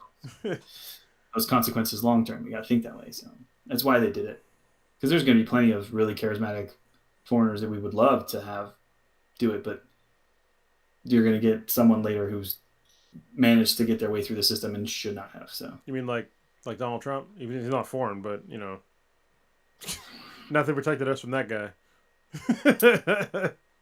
yeah, I mean, so like I think a big part of his platform for running, like, and some of the people who voted for him were running with this concept that he sold of he's not a career politician. He's not someone who is already on the inside right. He's going to go drain the swamp. A lot of people voted for him based on that concept. Like, hey, go in there and shake things up and be someone who's not a politician.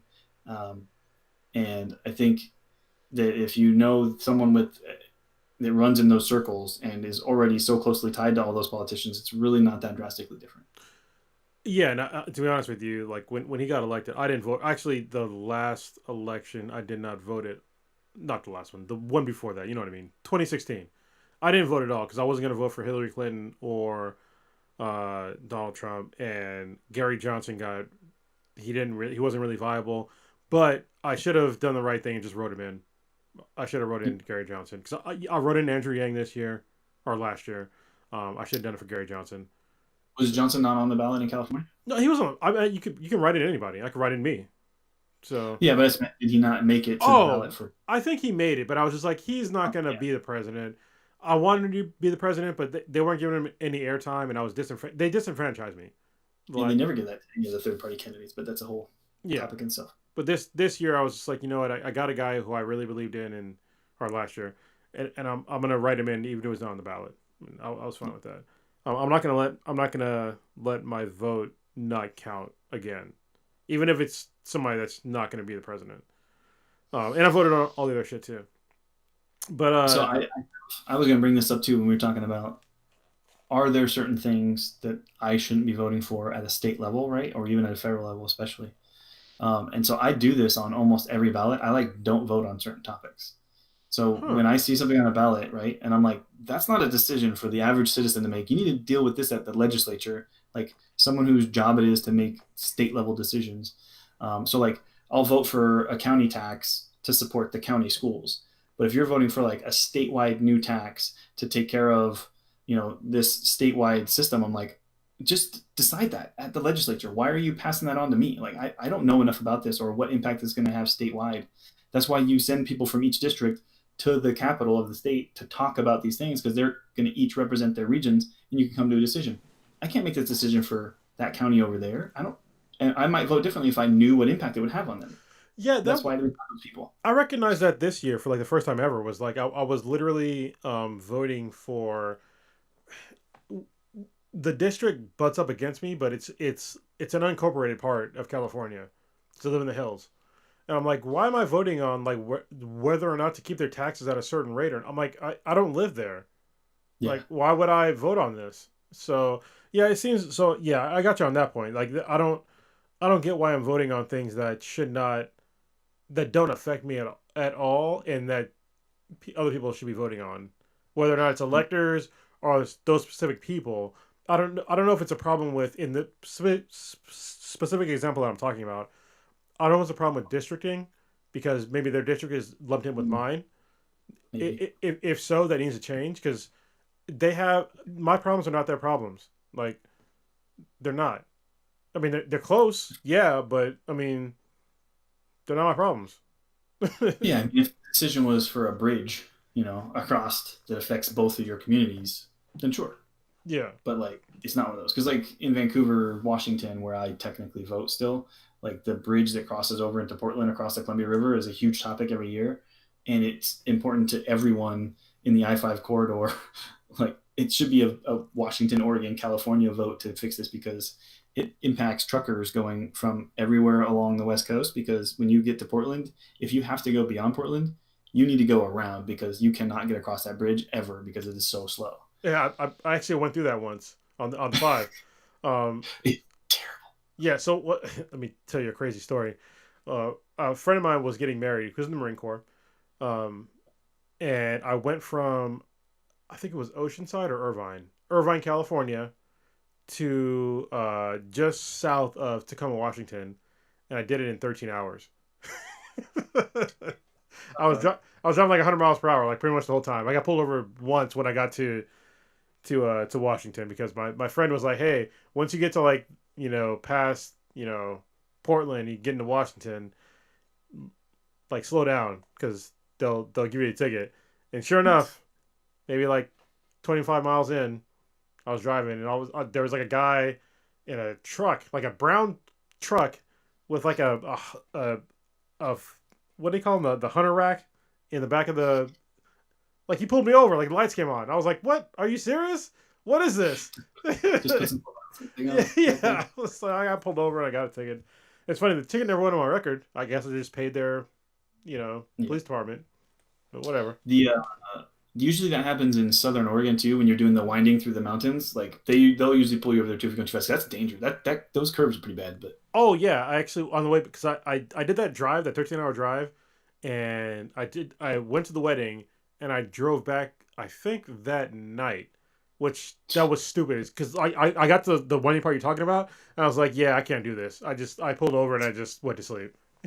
that part area is dangerous. And we were trying to go through there. We were even just going the speed limit, but it got so foggy. We got pulled over, and the cop was just like, "Hey, look, it is really really bad up here. Don't go the speed limit. You need to go about 10 under. It is crazy bad fog right now." I was like, "Okay, thanks, appreciate it." Like it was literally just like, "Hey, be careful." Yeah. Anyways, I think we got off topic a little. But No. It's all good. So anyway, let's.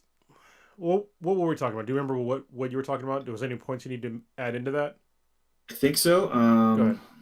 You asked like what else could we do to fix it, and then actually, so you asked about electors, and I mentioned with it being appointed, but as already state legislature.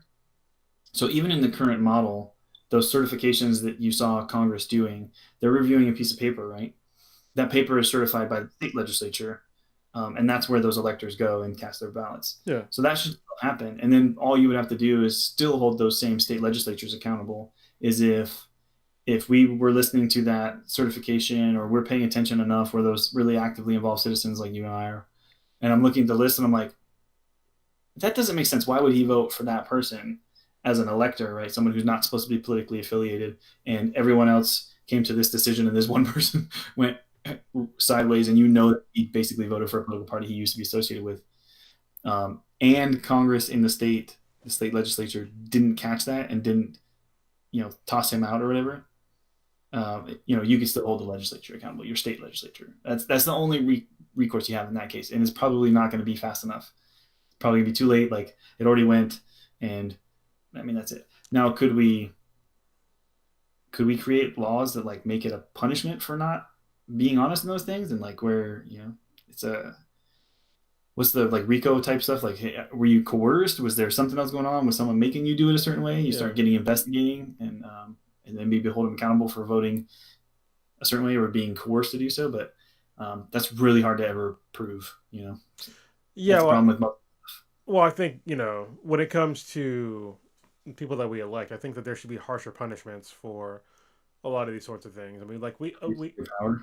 Yeah, I mean, there's serious abuses of power, and these people are they're getting away with it on a daily basis. I mean, if going back to like what happened yesterday, I expect thousands of people to be arrested that did the actual act, and I expect at least 140 something people in Congress to step down. I really do, and I really have expectations. No, I expect there at least to be some pressure because these people have incited violence, like literally against themselves, like morons.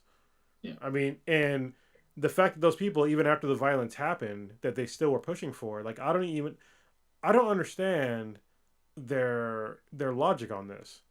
Like so they got what they wanted, but I think it didn't have as big of an impact as they expected, right? So their goal was to stop the certification, right? Make it so that the electoral college certification process that was happening at that time didn't happen, right? So they stopped it, and they did.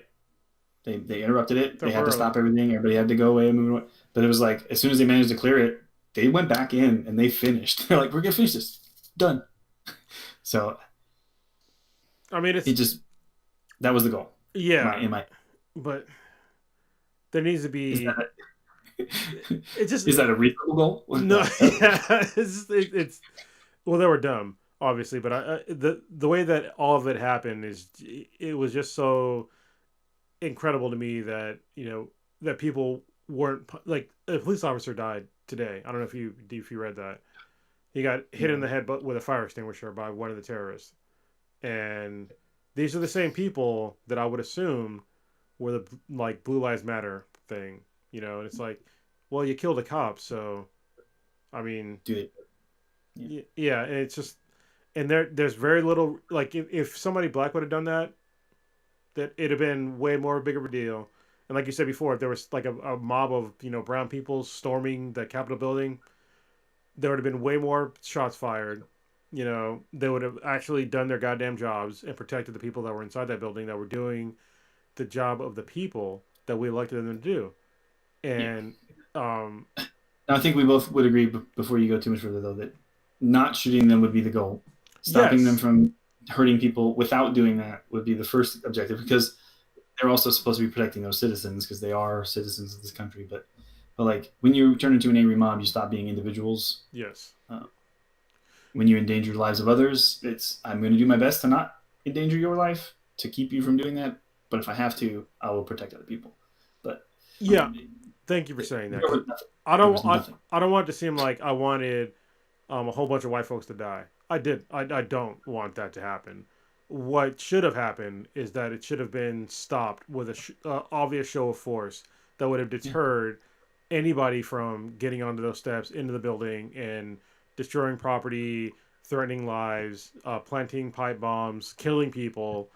All those things that happened could have been avoided if they would have shown the same amount of force that was used when you had protests for Black Lives Matter In earlier Portland, last year.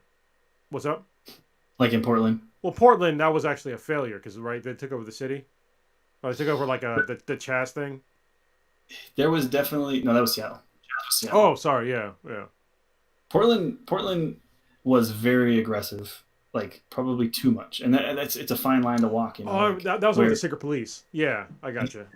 then it became now we're just gonna fight back because you guys are being ridiculous, Yeah, and I totally understand those people too. Like I'm very much a freedom, like don't mess with us. Like if we're here protesting, as long as we're not hurting anybody, leave us alone. But I think there's a line between that. Like there's no reason there's not a fence. Like hey, don't come past here because this is where we think this is where we're trying to protect these people. Just be here, protest, make your point, but peacefully, right? That's in the Constitution. You are absolutely have within your rights to peacefully assemble and have a protest. When it's not peaceful, it stops being peacefully assembled, and you no longer have the right to do what it is you're doing. So, and I um, I totally agree with that. Even when it comes to like the Black Lives Matter protests that happened last year, when it started getting into like rioting and looting, then yeah, you need to stop that. Obviously, you have to stop that.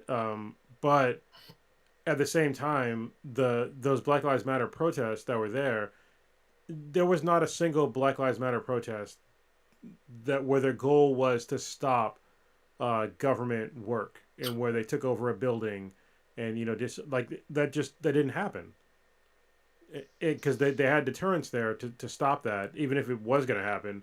I mean, we literally had people that were in DC that got removed from the premises by rubber bullets and gas and forcibly removed through violence from the police, so Donald Trump, not the president anymore, could get a photo op with a Bible in front of a church. during Meanwhile, coronavirus, right? yeah, during the coronavirus, and Like, go ahead. wasn't it right when he got sick too? Yeah, because he is what he is. But yesterday we had people that they didn't use any of those sorts of deterrents to stop them from storming the Capitol building and putting lives in danger, and there was lives lost. There was no sorts of deterrents like that. None. Yeah, so I mean, like the only two options, right? There's only two ways that happened, right? One is the total comedy of errors, like everybody screwed up and like, oh my gosh, no one like could keep track of what was going on, and every, what's it like, series of unfortunate events, or like Yeah. basically all those ones where you're like, if every single thing in the chain just went wrong, like all the way down the line. So that's either everyone's incompetent and made total huge amounts of mistakes, which we've seen them not do before, so seems unlikely, or people were like accomplices on it, right? Like you said.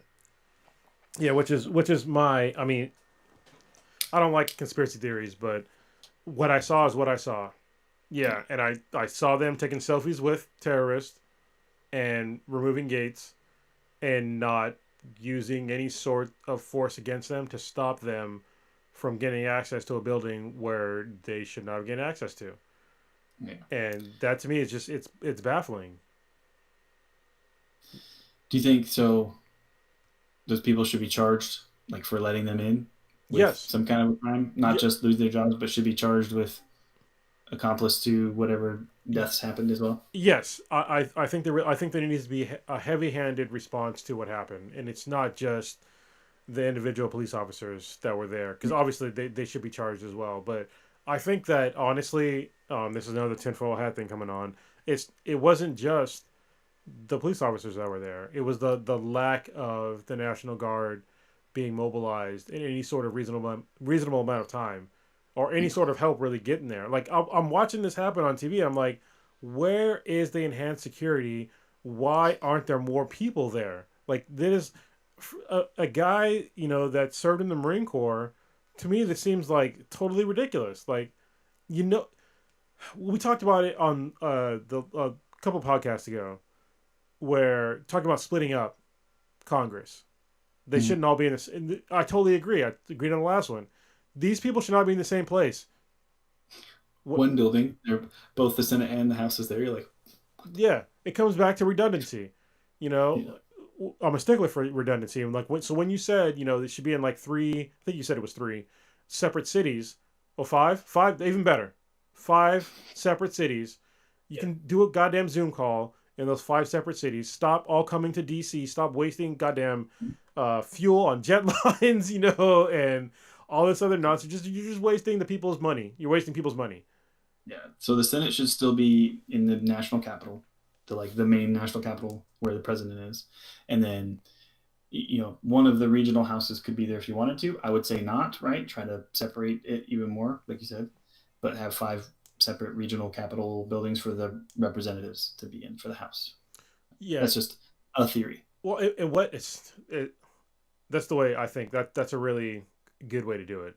And I think that what I'm worried about, this is like my fears, is that Russia and China and North Korea, they're all looking at us like we're fucking morons. Like, Yeah. could you imagine if there was a bunch of like Russian spies or like they could have infiltrated, um, MAGA easily. They really could have, Yeah, and went in there and just with firearms and just started killing a bunch of people.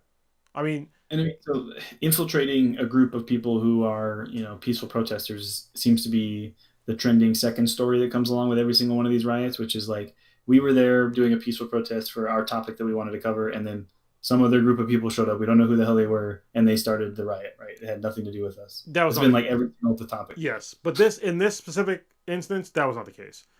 Like I saw Right. yeah, they were all basically uniformed up with MAGA shit. I mean, come on. I saw one of the most disgusting things is like somebody that had like a sweater on that said Auschwitz camp something, and I was just like, so really, just we're doing the whole Nazi thing, and I watched a person on CNN do the whole Nazi fucking salute and all that shit. I'm just like, dude, are you for real? Have you? So, yeah, I don't know.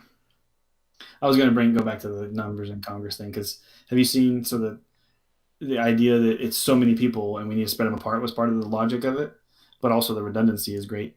So the Chinese National Congress is almost 3,000 people.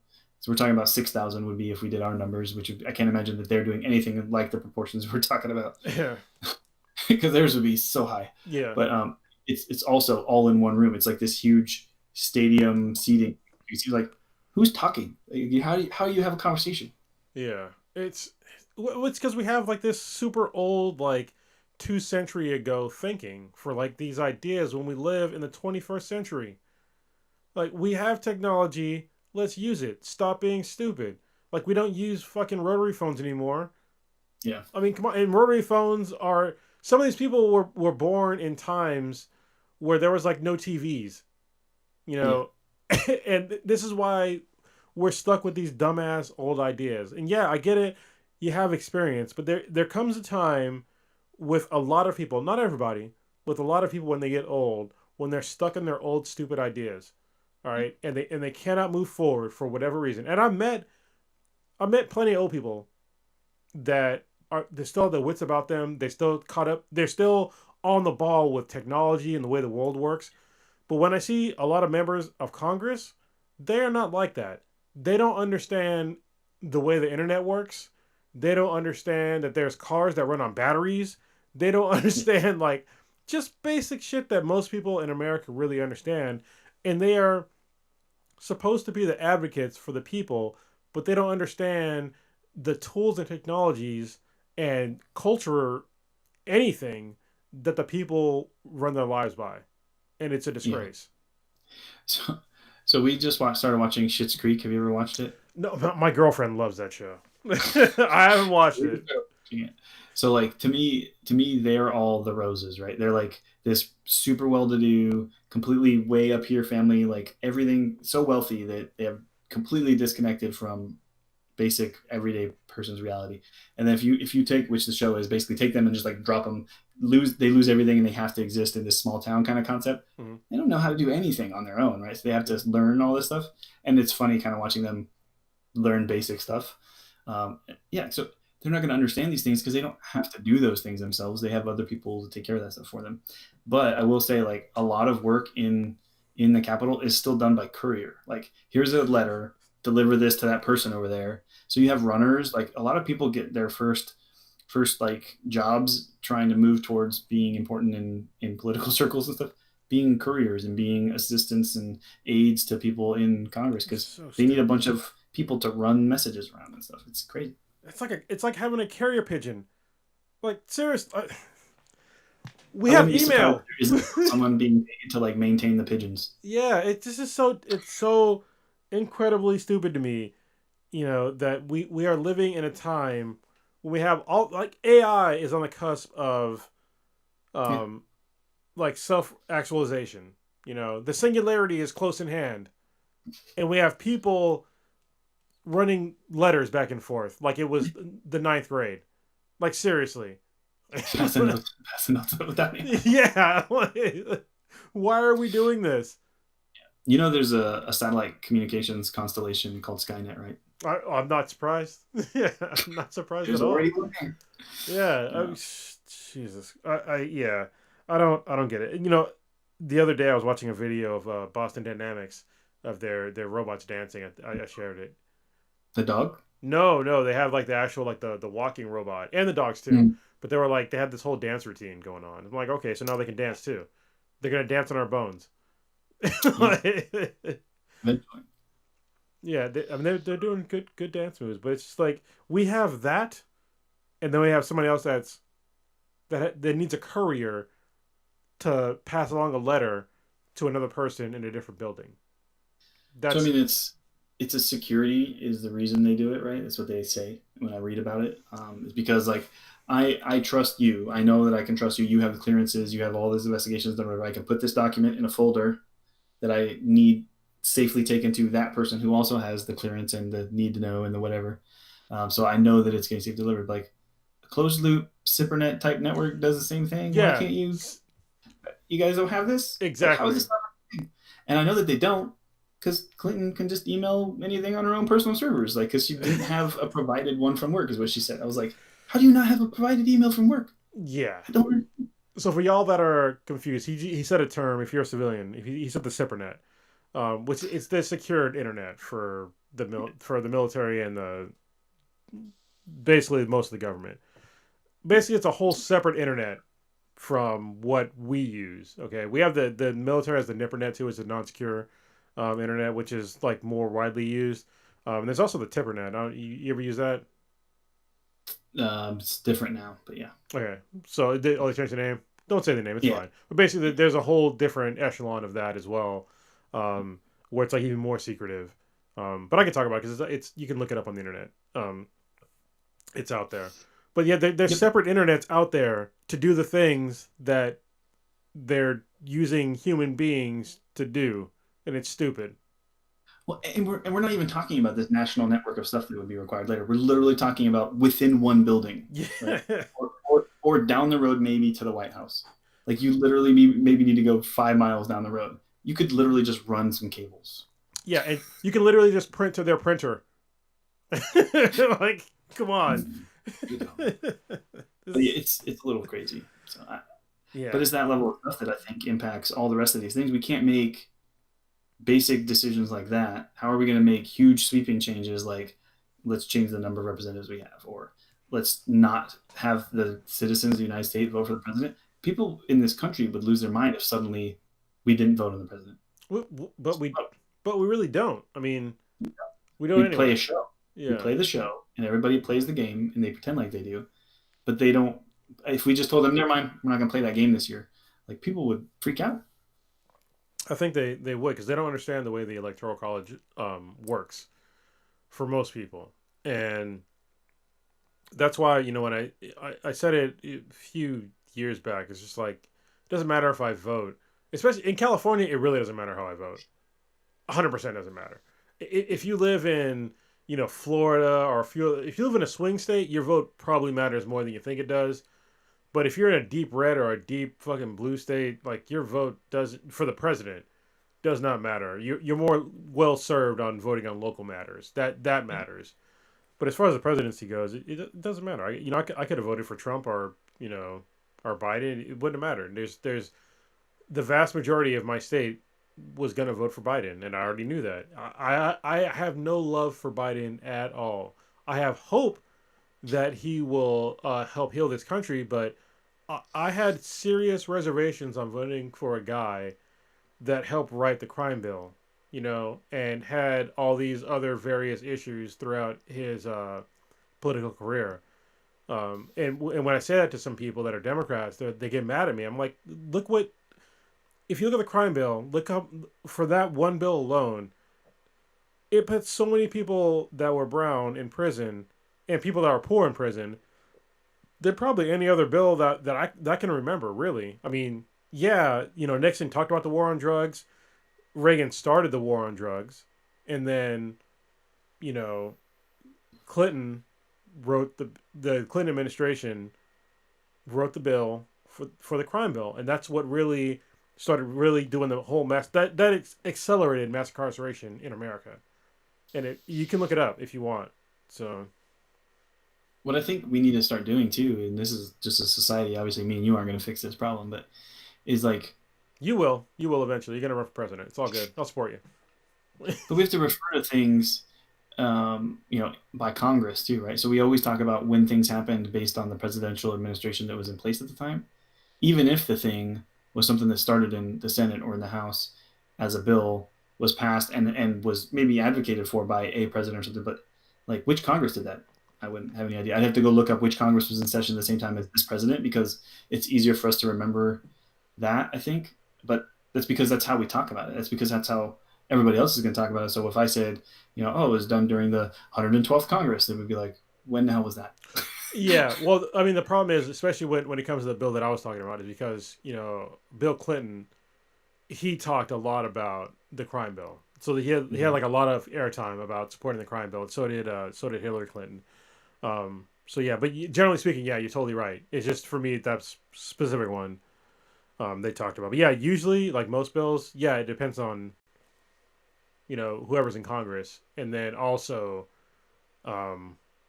whether or not the president vetoes it or not, which, I mean, they don't veto very much, but And I wonder like who wrote it. That's a big part of when I always look back. So, because it usually has to start in a committee. Yeah.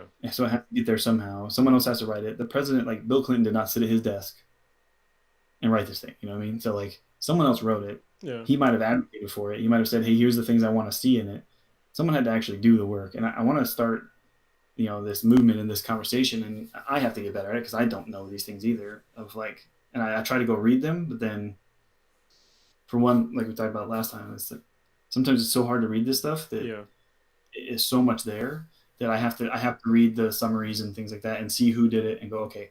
But we don't ever know that, like who's actually doing the work. And then even then, it's still a wave tops thing. If it says these 5 Congress people were the sponsors for this bill inside this committee, it was still written by their 147 staffers. It wasn't Yeah. really them, like they then decided on it, made adjustments to it. But like the meat and potatoes has to be done by a team of people, um, who are probably not getting paid very much either.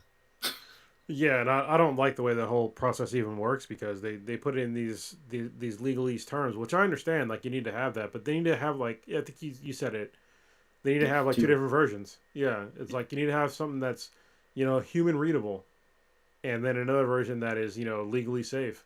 And the Yeah, fact that they're not using the fact that they're just having these 1,000-page long documents and just spitting it out there and then be like, hey, read this in 12 hours or a day or 3 days. It's like that's unreasonable amounts of time.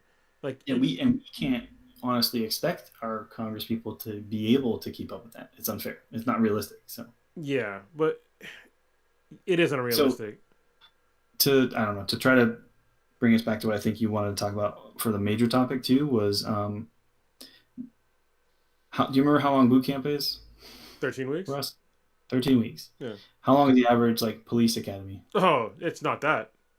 No, Yeah. it's like 2 weeks, right? Usually maybe a month, most of them. And then those people, when they graduate, where do they go on the force? What's their job that they go do? They're Well, they usually like straight to the streets. no. So I know this from personal experience. Well, not personal experience. I'm sorry, my friends' experiences. They usually they go to the quote unquote streets where they have the NFTO, who's like a field training officer. Yeah, So it's kind of paired like up. OJT. Yeah, yeah. Yeah, okay. How long do they do that for?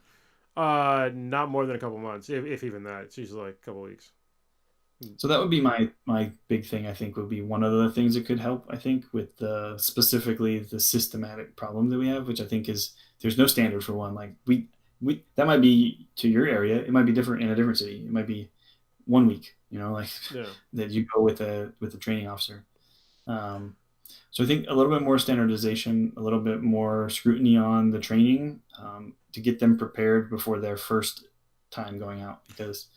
Um, Well, hold on, we spent real quick. even I didn't give my entire list, but let me to talk about what you were just talking about yeah. training. Is that when I hear police officers and police advocates talk about, oh, we don't have enough training or we don't have enough funding. No, get the fuck out of here. You have enough funding, 100%. You're just putting in the wrong places. If you would stop buying tanks Yeah. and grenade launchers and all these other sniper rifles and all this other shit, you would have plenty of funding to properly train your police officers. But you decided to take the money. I forget the name of the grants, but there's grants to militarize the police, and the fact that they are using these grants to just buy military equipment and use it just for that instead of actually properly training their police officers. That's a huge problem because this is coming from somebody that up until last year did jujitsu a lot. All right, I did jujitsu probably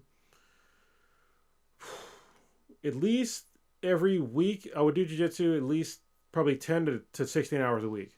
All right, and I trained with plenty of police officers, and the vast majority of them don't know how to fucking defend themselves on a basic level. The vast majority, and the ones that I'll give some credit to the ones that stick around. There's three in particular that I'm thinking of, probably four, but there's been so many other police officers that I have rolled with, which is basically sparring, and then I've seen them come there, and within a week or so they're done, and they don't ever come back, and I'm just like, you're a liability. Like I know you don't know how to fight at all. You don't know how to physically restrain somebody at all, and you got embarrassed at an academy by getting manhandled, and instead of actually learning how to physically restrain somebody, you decided that the gun is the better route to go, and it's not.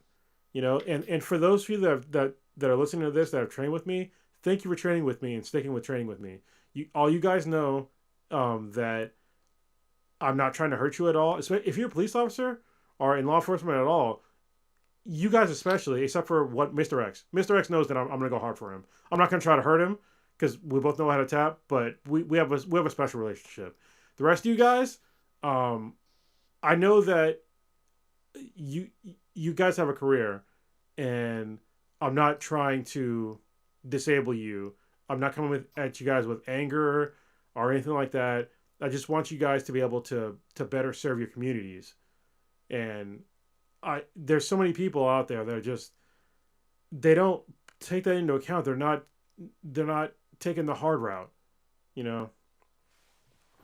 Well, I mean, and it's a disconnect from the real purpose, right? Because the goal is to be your purpose is to Protect keep and these people serve. safe, right? And protect and serve. And I think that maybe that's lost. We spend a lot of time in the Marine Corps, right, talking about the right mental headspace to make sure you understand what your objectives are, what your rules are, and how you can and can't engage, and knowing that it's inherently a dangerous situation. Something can go wrong, and someone can get killed, and that can happen. We all understand that and can accept that in a police situation that stuff could happen. Yeah. But so many times we look at these situations, you go, "There's really no reason that should have went that way."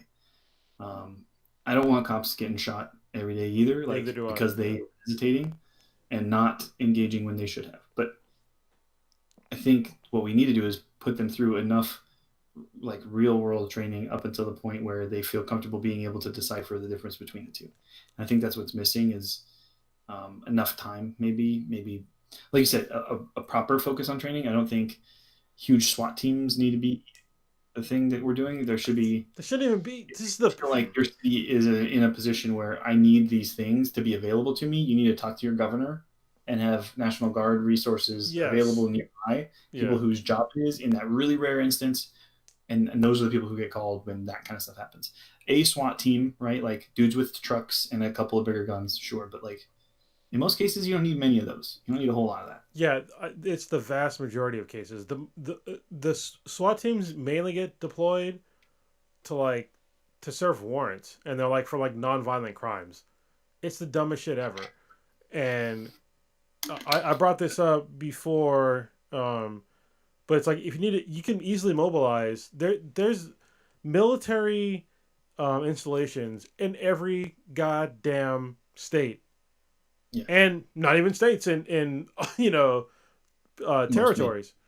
So and it's easy to deploy them because there's always somebody on duty on a military base.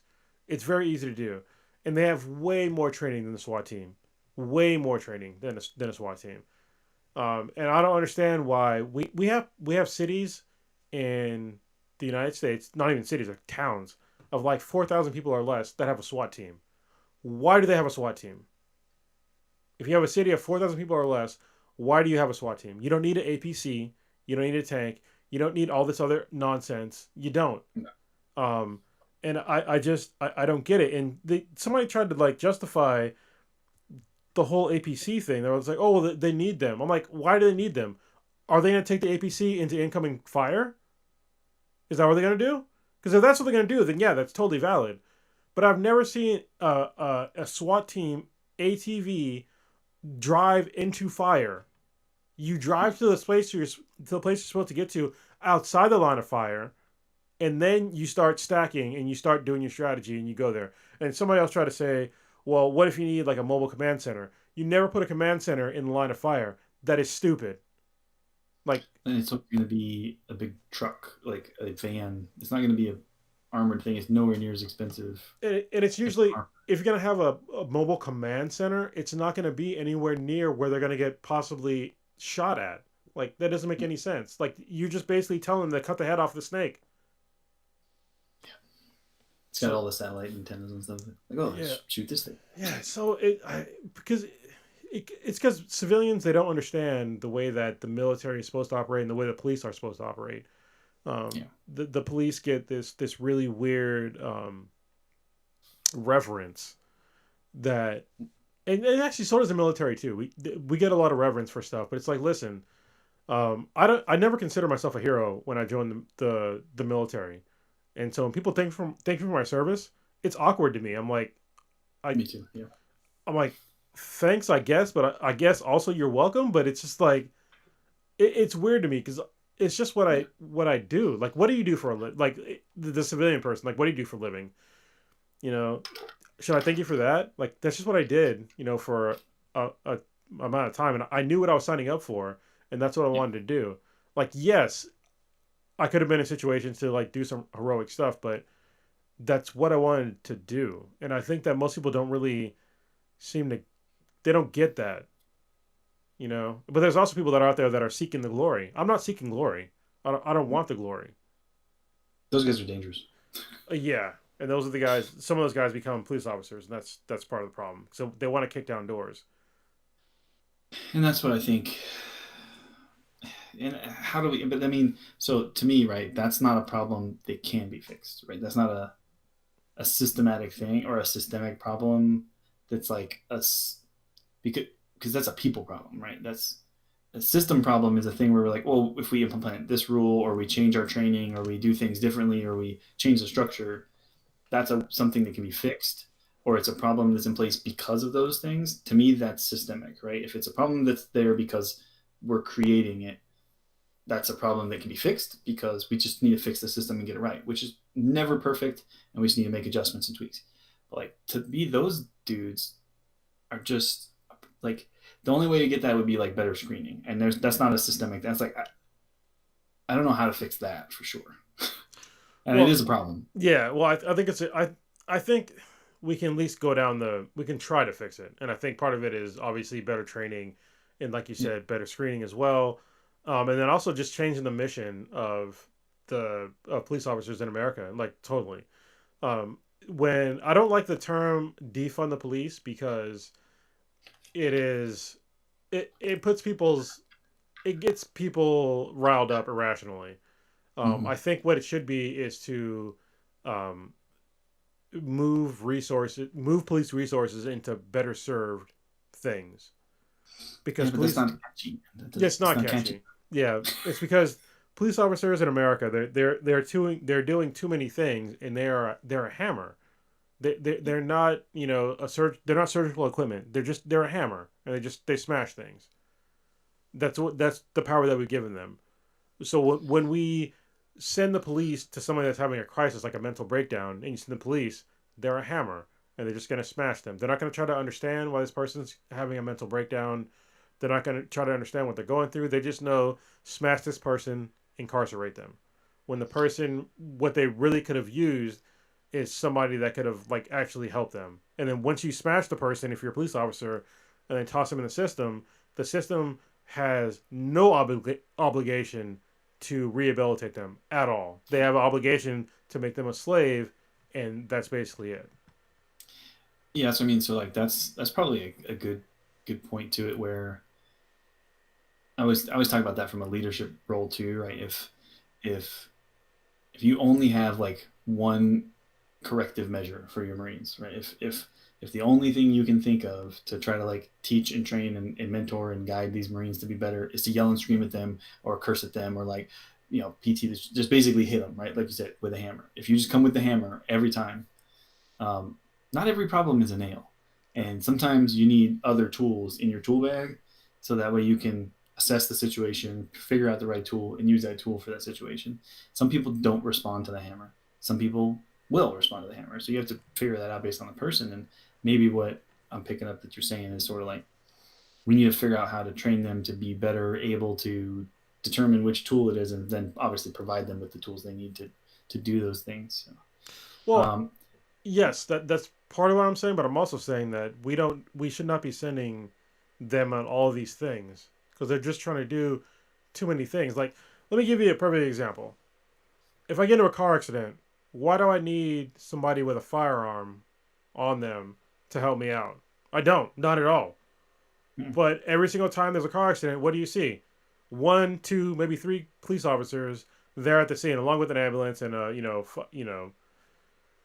fireman or whatever. But there does not need to be a police officer in that situation at all, unless the situation is dangerous. But by their own like codes of conduct, they have to go on site to deal with. I'm like, why are you doing this? If there's a crazy person that wants to jump off of a bridge, they send somebody with a gun to help them. Like, are they really the best person to send there? You know, Call an EM, say again.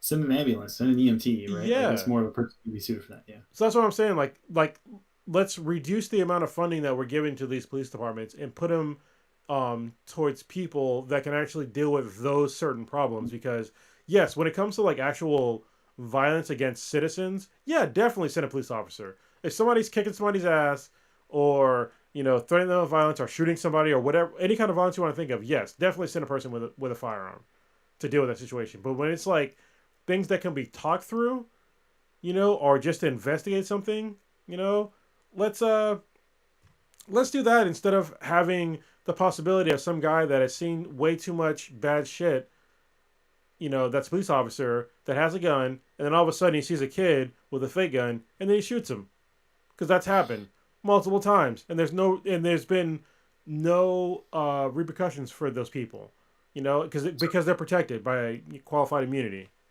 You mentioned investigations. Like, do you think there should be a different group that handles like non-violent specific investigations into stuff? Like, 100%, uh, yes. what's that? 100%, yes, I do. Yeah, so like not police force, some other kind of investigative force that handles like fraud and theft and things like that. Yeah, 100% I do, because I don't think you need somebody to have the threat of violence. That's what when a police officer, at least, I'm sorry, let me rewind. If you're a person that's like me, if you're brown, all right, to be just 100% honest, when you see police officer, the option of violence is always there. Of losing your life is always there. So maybe to you or to people that aren't brown, it might not have occurred to them. But to me, the option of violence and me losing my life for any small infraction is always there.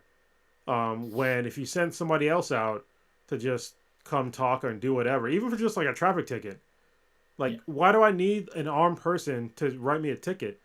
Unless you want to sit there and say, "Oh, if somebody writes me a ticket, I'm going to kill them." How? Like Hmm. the I don't even The understand that line of thinking. so the only argument I would have would be that I would have to look at the numbers and see how many cases of like a car being pulled over does the highway patrolman or whatever get shot just like walking up to the car. I'm pretty sure it's pretty low. Yeah, well, Pretty, police deaths overall have been so incredibly low over the years that you can look up the graphs of it. But it's like police officers are they are not getting shot or even violence being done towards them at any sorts of the levels that the media or any other um it's probably not what you think it is. yeah. It's been a downslope, just like violence has been on a downslope for many years. And I think that the problem that a lot of police officers have, and this is something that somebody I know personally said, that his job when he's out on patrol is to get home safe. And I'm like, that's not your job. You're when I was a Marine, my job was not to get home safe. My job was to get the mission done. Yeah. So And the mission was to get home. yeah, so and a police officer's, as far as a police officer's job in America is to protect and serve. But if your whole thing is I need to get home safe, then you're going to use whatever means you need to get home safe, and it's through egregious acts of violence, which we have seen in America time and time again. Then that's what you're going to do, and I think that mindset needs to change. But let's also just remove them from that situation. Where if they think they might get in danger from a crazy person, let's have somebody that is better equipped to deal with somebody that's having a mental health crisis, and deal with that. And yeah, like if you need to send a police officer because they're being violent, then do that. But I think we'd be better served as Americans, as the world in general, to really have somebody that's better well equipped to deal with somebody that's having a mental health crisis, because that's what So most you can people are almost, dealing with. like a traffic, going back to the highway patrol pullover thing, you can almost create like a traffic enforcement or a driving enforcement force that has vehicles, right? And they're going to pull people over. They still have the lights and the sirens and all the other stuff, but they wouldn't have the guns. Probably have like an ASP and martial arts training to be able to like defend themselves in a situation that comes up Yeah. at a car. But as soon as it gets to where it might be a violent situation, like you radio the police, like, hey, you guys need to come out to the situation because I'm not equipped for this, and this went to that level, and I'm gonna go ahead and stay back and be here in case you need me, but one more car kind of situation. But their primary role being, hey, you're going too fast, you blew a stoplight, like, hey, you realize these are things for us to all keep each other safe, this is why these rules are in place, let's enforce that still, but there's no need for to assume violence and make it be the same people, like you said, where it's someone who was patrolling last week and is now handing out traffic tickets. Yes, and the problem that there's going to be somebody that's going to listen to this and be like, well, what if the person that's in the car, well, this is like the stupid strawman argument, what if they just pull out a gun and shoot the person that pulled them over? Well, it's like, well, it would not have saved a police officer either with a gun. If they pulled somebody over that was a police officer and the person that got pulled over just shoots the guy, unless the police officer at all times is like has a gun on the person, even then they can still get shot and die. Like seriously, like you can't remove the risk from people. But what I can tell you though is that if you have somebody that is better trained to deal with actual people problems and like non-violent crimes, I think we'll be better served as as a society, because like we just said, we just keep throwing hammers at people. Like we're not all nails. We're nuanced people. We could have had a bad day. We could have just sped on accident. Yeah, write the ticket if you need to write a ticket. Even though I have problems with traffic tickets, but write the ticket. But it shouldn't need to be where just because you think you saw some guy reach too fast for his pocket, then you got to fucking unload 9 rounds into him, because that's happened on video. But if you remove the gun from the situation, you're good. Okay, not a bad idea. I like it. Yeah, it's a radical idea, I guess. But I mean, we seem to be a podcast for pretty radical ideas. Let's put 6,000 people in the House of Representatives. yeah.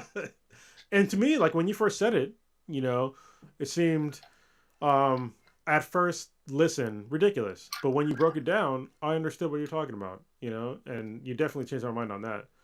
And I think that this is the same way, where like this is a lot, like your idea of really refining down what the job is, right? Of the police force, that specific task, that moniker, that name, the ones we give the guns to, for the communities, and then the other tasks that they're doing, like.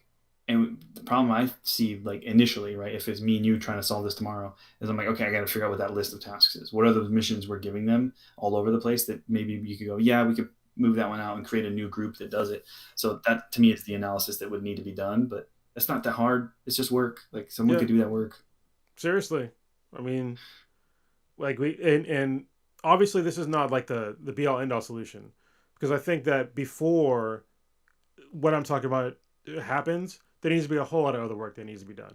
Oh, and and the other work needs to deal with like actually having proper funding for mental health in America, actually dealing with the homeless crisis, actually dealing with drug addiction in America, actually dealing with all these other various issues, dealing with poverty. All these things that I just said would have a serious impact on crime in America.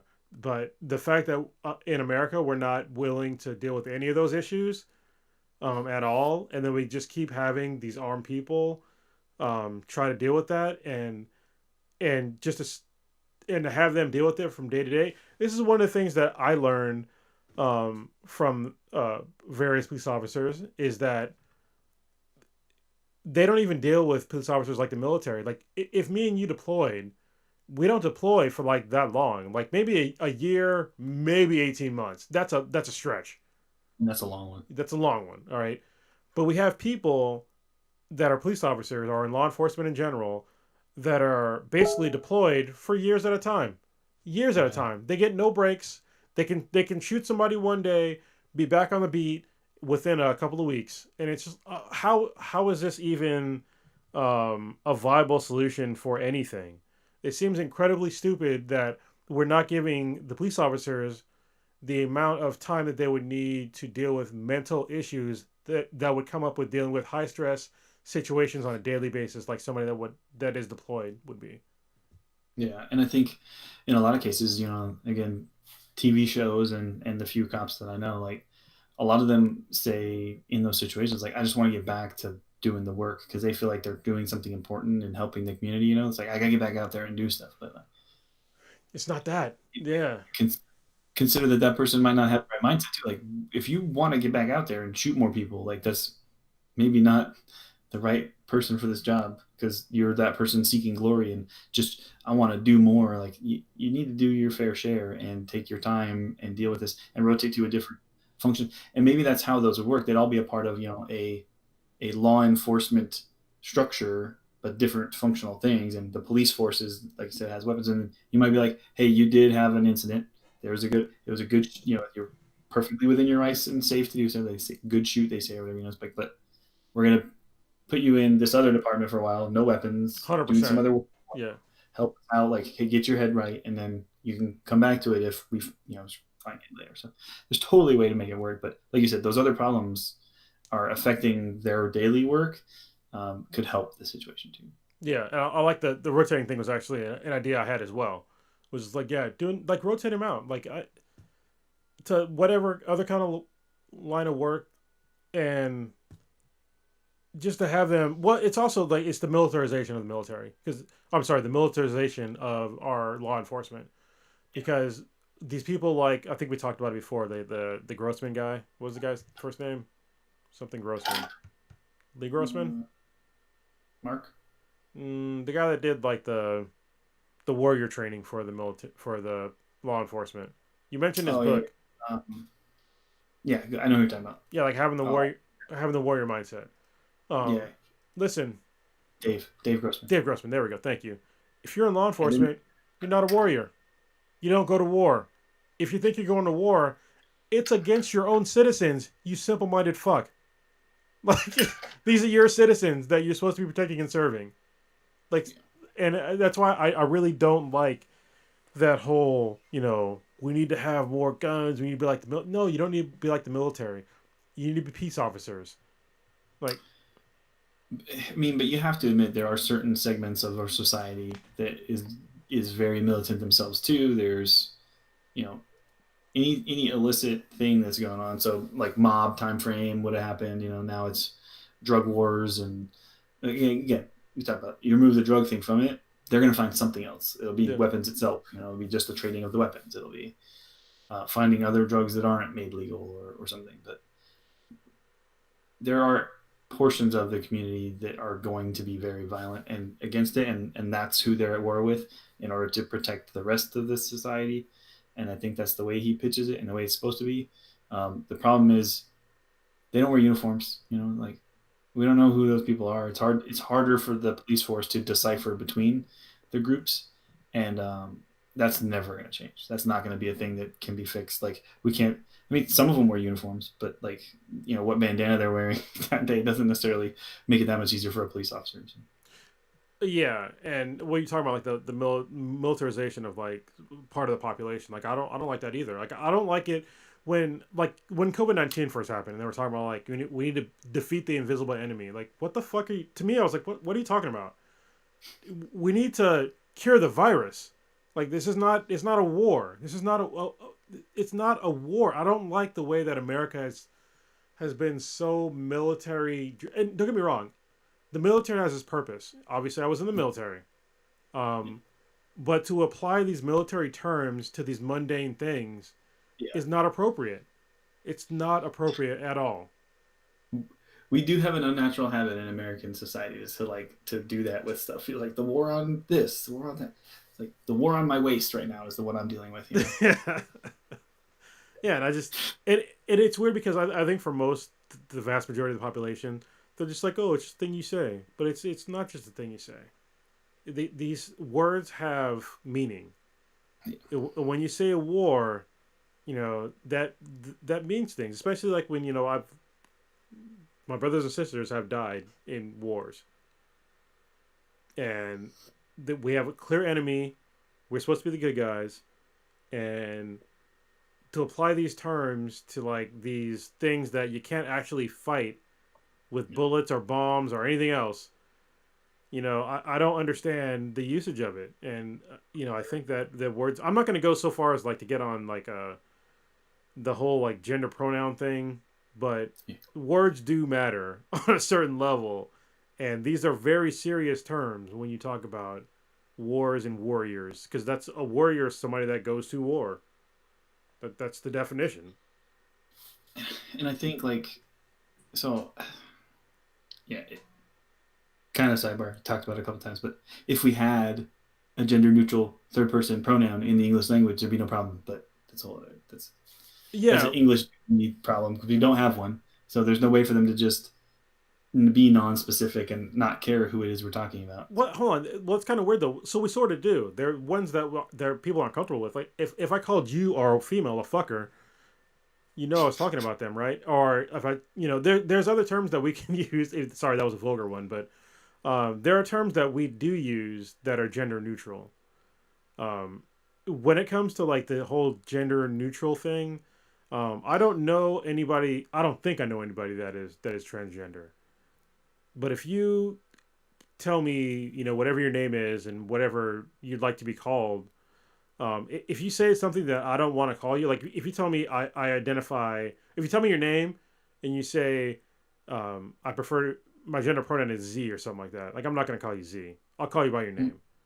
Um, I'll call you just anytime I refer to you, it'll be by your name. And Yeah, uh, the issue isn't in interpersonal relationships generally, right? It's generally not like me and you talking when it becomes a problem. It's if I was writing an instruction book or I was writing a thing about a character and I don't actually care. It could be anyone you plug into it. Say we're going to play a game, and it's like whoever the player of that game is needs to do X, Y, Z. We're having this conversation about how we're writing out the script on it or something for a game we're writing. mm, I don't care who the player is. I don't want to say he.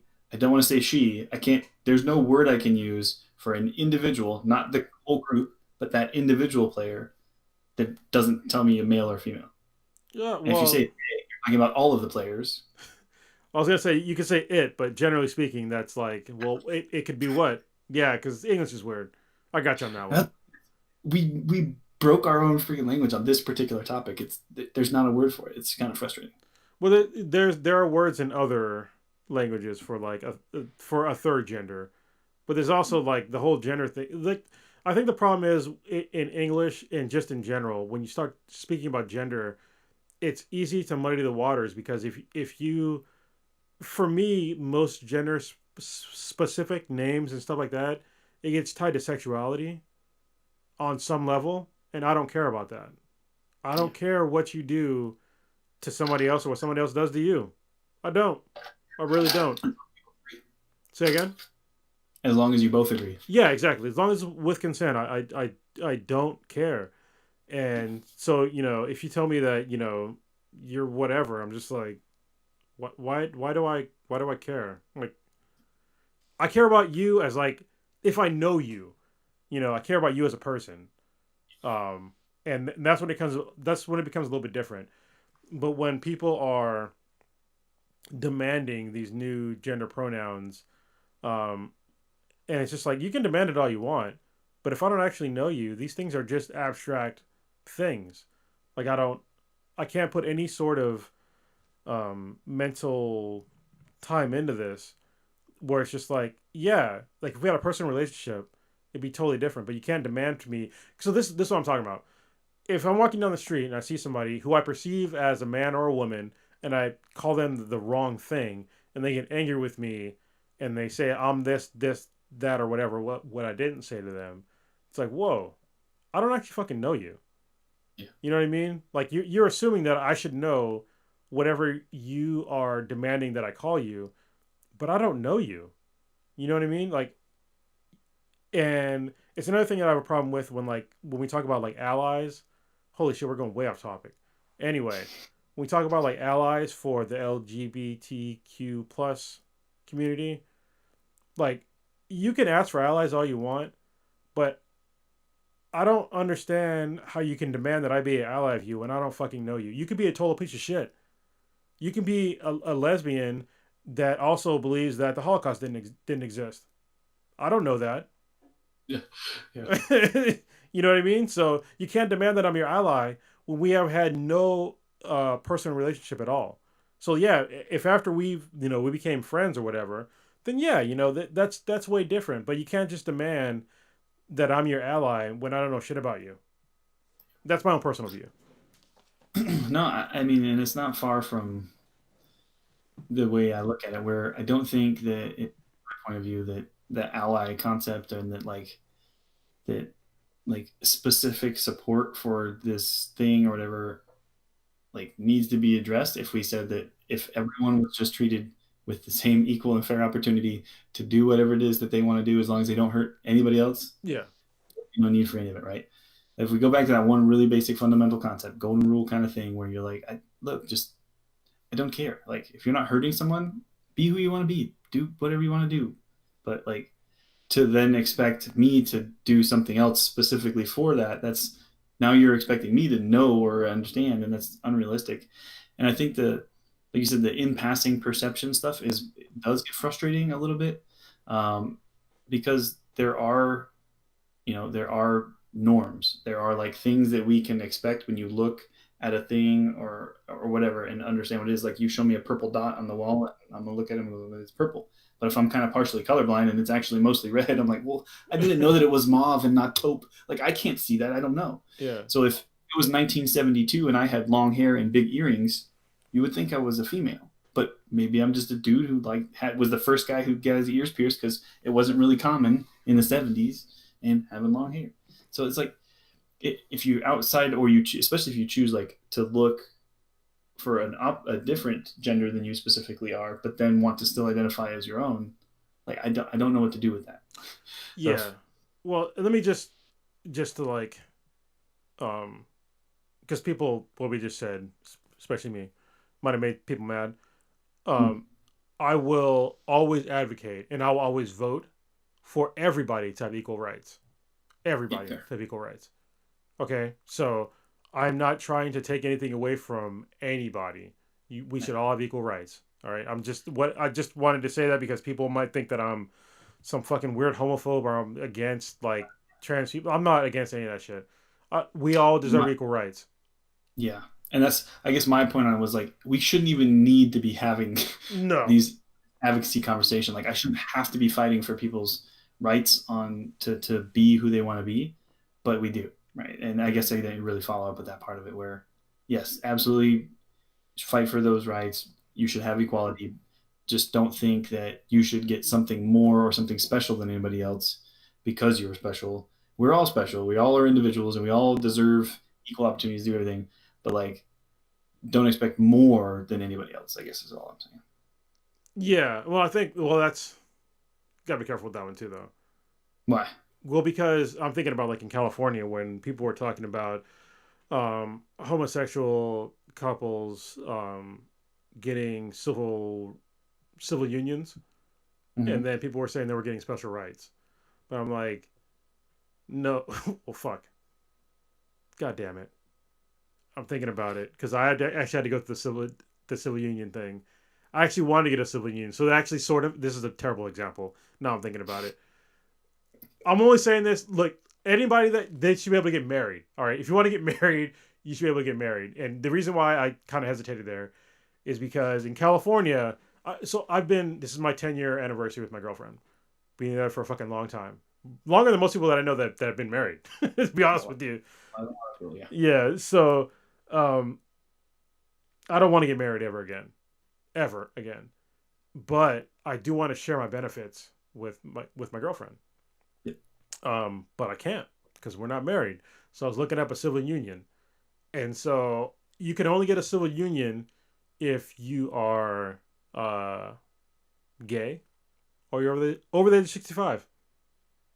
It's the only time you can do it. So it's technically a special status for those two groups. But it's not extra anything. It's a special status for those two groups that I cannot, as a straight man, acquire. Because they just expect you to do the legal process of marriage, which is to them the same thing because you're young enough or something, and marrying a woman, which I'm not going to do. So unless there's one special circumstance where I would do it, but it's an extreme circumstance. So yeah. So then it does feel like it's more right. It should be fair and the same. So either everybody should be able to do civil unions and it counts the same as a marriage, or everybody can get married and they should have the same level of access without the additional restrictions. Because it sounds like maybe there's a whole bunch of extra stuff that comes legally, especially with the title of marriage, right, compared to civil union. It's very similar, but they should have just the government fucked up on this one. They should have just made it marriage from the get go. They should not. There should have never been a civil union. I think that the fact that it's two separate things is kind of stupid. I just want to share resources. That's all. I don't care what the fuck you call it. I just want to, if you called it a dildo, I don't care. I would enter into a dildo with my girlfriend to share resources. So because it's mainly for me personally. It's a I just want to be able to share my medical benefits, and that's basically it. But I can't because my girlfriend, she's had 3 open heart surgeries. She's gonna have to have another one before within probably the next 10, 20 years. It probably won't open heart anymore, but she's definitely gonna have to have her a heart valve replaced. And if she got sick and or her heart started failing on her and she had to lose her job and she lost her job because she couldn't work, then what am I supposed to do? I can't put her underneath my insurance because we're not married, but we've been together for for 10 years. It's ridiculous. Yeah, there should be something for you. Yeah. We Wow. went off topic again. We did. Sorry. It's interesting. I can guarantee you that people listening to this, they probably got educated on what we just talked about because they probably had no idea about civil unions or benefits or anything like that. And that's what we're talking about. Like, see, I didn't know much about that, and you taught me something. So we're still going back and forth. But we all got to wrap it kind of soon, even though I didn't talk about everything I wanted to talk about. But it's okay. Let's find a way to. I mean, we keep finding ways to kind of shape stuff into the main topic. So we'll still hit those topics. Just make sure to keep them so we can talk about them later. Yeah, I definitely am because I want to talk about other stuff about racism and then the other stuff about what happened. Actually, we got a little bit of time. So, can you explain? You know about the 25th Amendment, right? Mhm. Can you explain to the listeners what the 25th Amendment is and how it's applicable to what happened, well, the past couple of months, really? Yeah. So it was primarily written in order to make it so that in the event that the president didn't specifically die, like was incapacitated or was in a coma or something for an extended period of time, would be able to be like officially removed from that position so that the vice president could take over for however long that period took. So it gave some flexibility to it, basically like, hey, y'all can make the determination of if you just need to have the vice president take over for either permanently or for a period of time based on the ability for the president to be able to do the job. So I'd have to double check.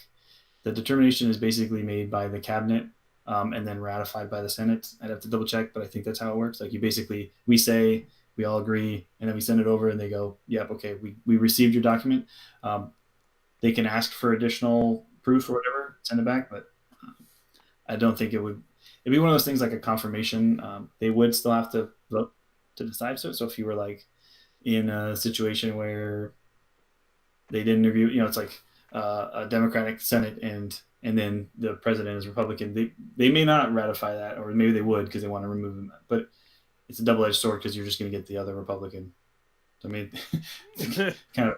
So in this case, they could, and you still have Mike Pence. So it's like they're both very much agree with each other on a lot of topics, but it's also for a very short period of time. But I think it would be, in this case, be more of a symbolic gesture, right? Like I think that was a big part of what a lot of people are talking about is just do it to show like this is not okay, and we don't agree that the decisions you're making and the way you're talking and the things that you're saying are the way that you're supposed to behave. So something's got to be going on.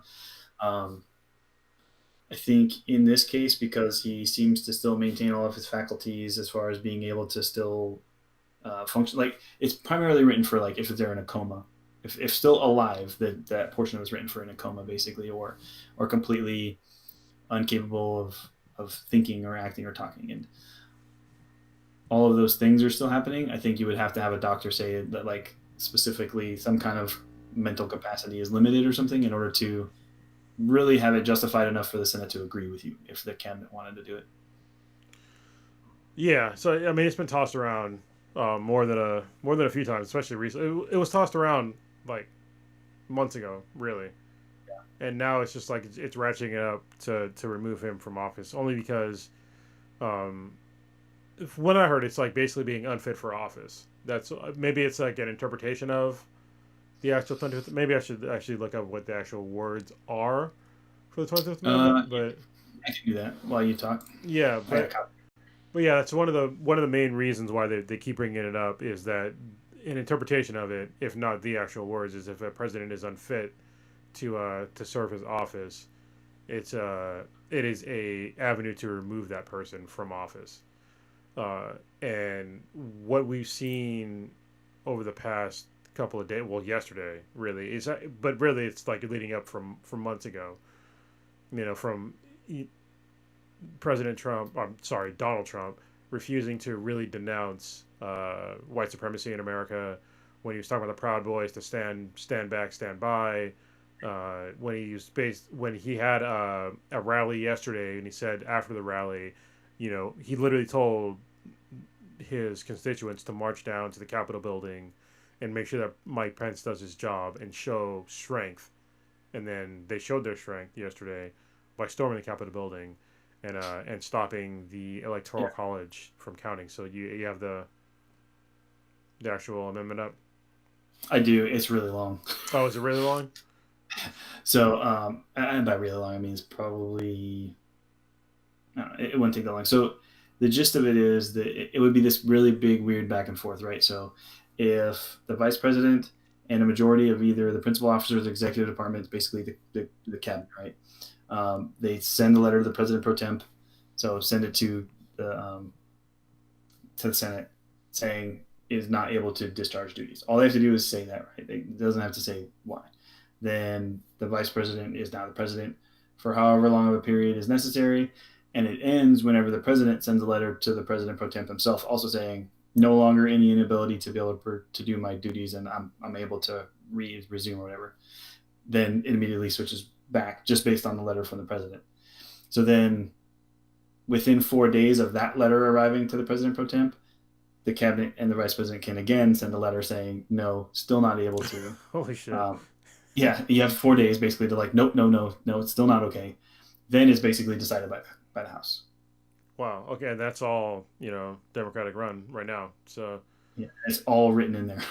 That's wow. what I'm saying. It's pretty long. I was like trying to Yeah. read it really Sorry, I fast. didn't know how long it was, but yeah, that's yeah. I think that there is some argument to be made to do it now, only because of what, not only, but mainly because of what happened yesterday and the fact that the Donald Trump is still using the wrong words uh, in response to what happened yesterday. Every single time I've seen him on TV or in tweets since the attempted insurrection on the Capitol building, he's always started with "This is a fraudulent election. I won the election," or something to that manner. And Yeah, this is further inciting these terrorists to attempt to overthrow or to stop our democratic process um, of just doing the work that the people voted them to do, and that's yeah. just terrorism. So The rereading or like reading the last little bit I didn't finish as I tried to like quickly scan it. I think the biggest hiccup would be that kind of like back and forth that happens and the amount of time it would happen. So say tomorrow they decide, they send it over, and he responds quickly, and like the next day he sends a letter that says, "No, I'm fine. I can still do my job," right? And then they have 4 days, so probably wouldn't take as long if they were really serious about it. So say 2 days later. So we're now already halfway between now and inauguration day, basically, right? yeah, Um, so then at that point it goes to the House or to Congress in general, right? It's both, but it's going to start at the House. They technically have 21 days to decide. So at that point, we'd be beyond beyond it. inauguration, and everybody would just say, you know what, it's just leave it alone. Well, I think they would move with some expediency, but I think one of the other main problems is that even if you removed him from office, Mm-hmm. he still has a platform that I mean, Twitter removed him. They suspended his account for a while, and they removed some tweets. which is good. But he still has the ear of like OAN and sort of. I don't think Fox News basically disowned him at this point, um, and Newsmax, where he can still get on a platform and say whatever he wants. And I think that, uh, hmm, fuck it, I'll say it because I'm not a Marine anymore. I think that he should be more than just removed from the office. I think he needs to serve some. He needs to sit in timeout for a while, probably in a jail cell, because of what he incited.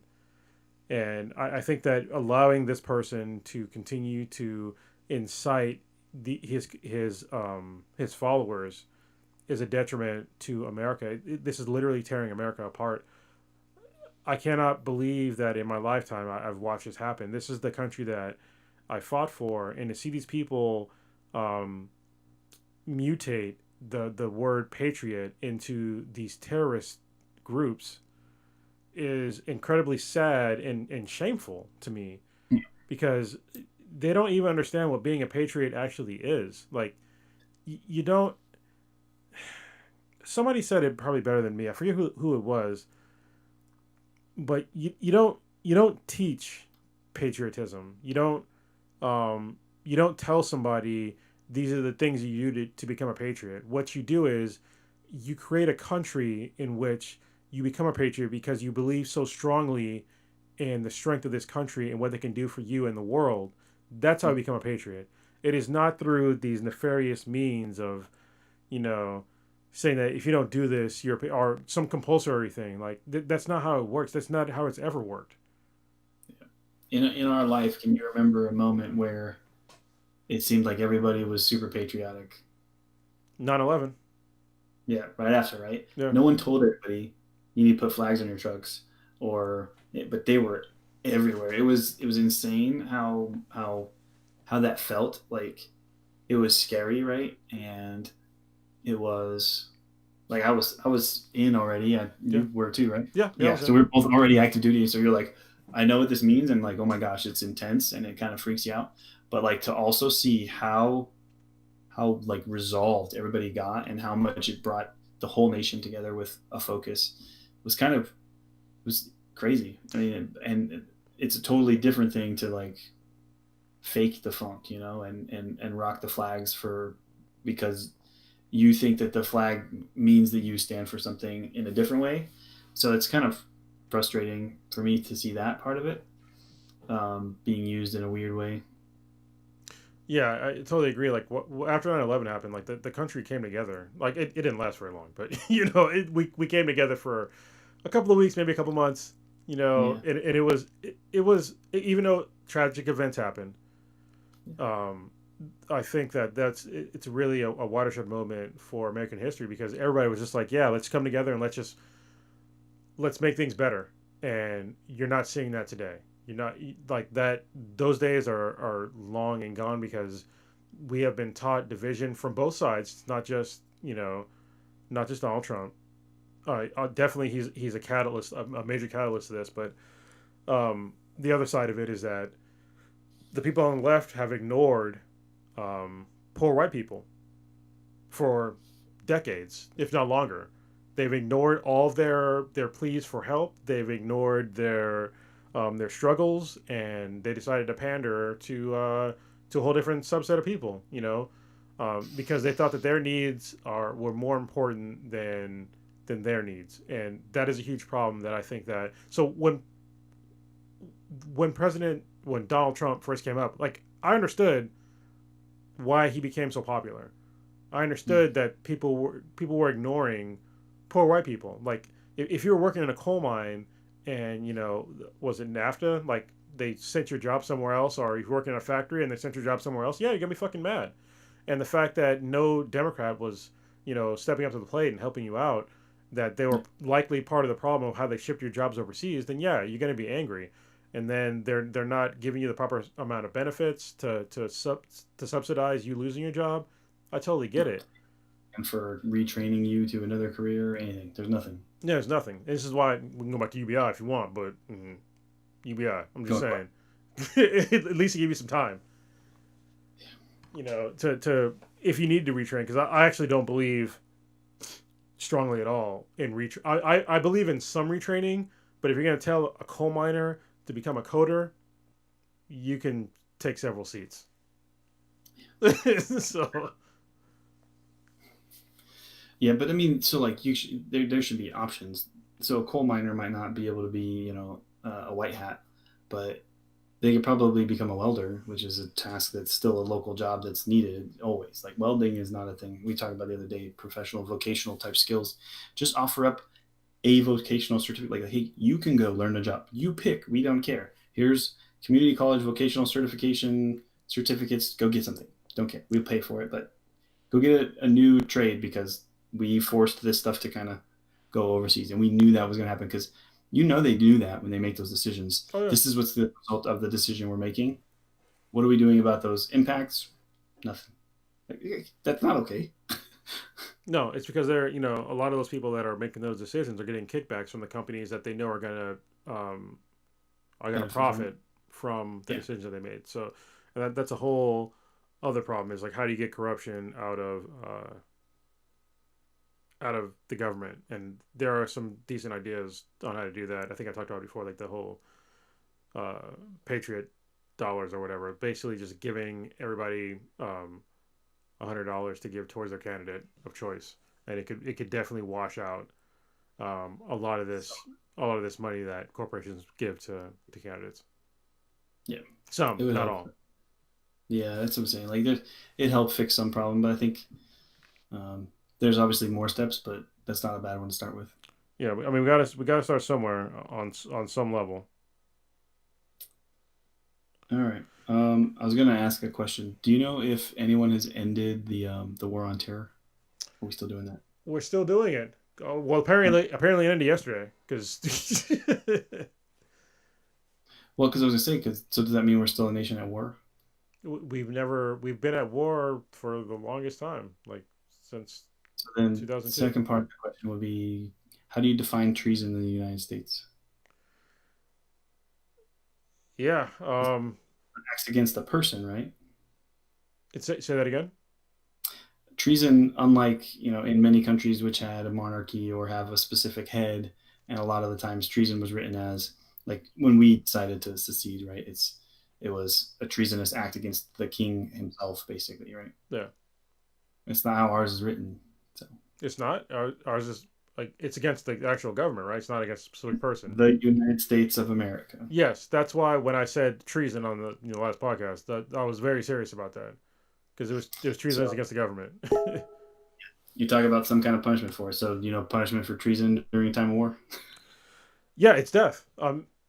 It is. Yeah, people were asking me about that, like about sedition and treason and other things. I was like, all these roads lead to death. Like these are not light topics for people.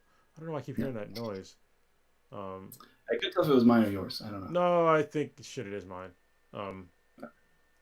Yeah, it's literally death, and it's not going to happen, obviously, but it's legally it can happen. So there is an argument for a prosecutor should they have chosen to do so. Like, if it was Law and Order, you're like, oh, there's enough pieces here to put a kind of a story together, but it won't go. So they wouldn't take the case, right? Because they know they won't win. But I mean, people have been set to death for lesser crimes. People have been set to death that were innocent. So, yeah, lots of people, but not him. And not someone who was a sitting president. So yeah, I honestly that's what those are my thoughts, not your thoughts. I think that he has committed treason upon America by inciting violence against members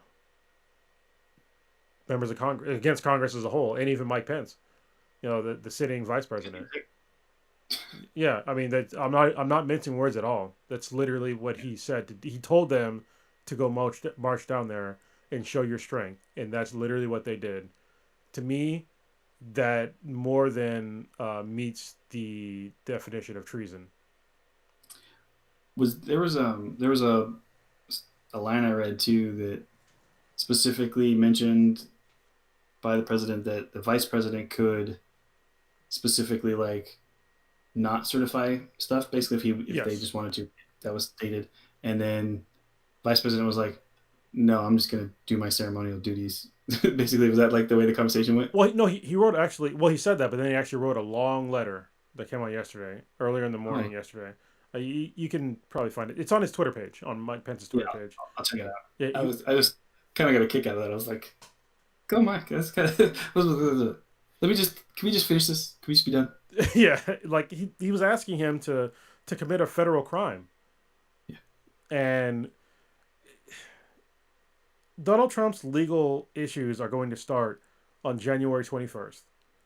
And I've said it for the longest time. Like I don't think he's prepared for all of the mountains of shit that are going to come his way, and he keeps Mm. piling on this mountain of shit. And these are just, and he's already talking about. He's talked about it for months now about pardoning himself. But I'm like, how can you pardon yourself from a crime that nobody is charging you for? Like people are waiting on purpose because they know that you have the power of the presidency and you can pardon people. Maybe yourself, which is sort of fucking gray area to me, super gray area. But you definitely should not be able to pardon yourself from future crimes. Yeah, that'd be weird. Yeah, and it would set a terrible precedent in America if he could just self pardon himself from all crimes ever that he committed. Like that, I don't think people understand how dangerous that would be. That basically be giving any president ever the power to commit any crime that he wanted to and get away with it, or he or she wanted to, or people wanted to, and get away with it. And that is incredibly dangerous. And the people that are on his side that want to say that, it's like, well, okay, let's go down that line. What if you have a far left leaning president that decided to outlaw, I don't know, all Republicans? Let's just throw them all in jail. If it's a crime, who cares? I'll just pardon myself. That this is what can happen. It's and that's why you can't. Yeah, that definitely doesn't work because and there's nothing specific to it. Like it has to be a specific pardoning of a previous crime or like you could pardon yourself. I could see if like you had a previous crime still on the books. You're like, let's go ahead and just take that one off the books.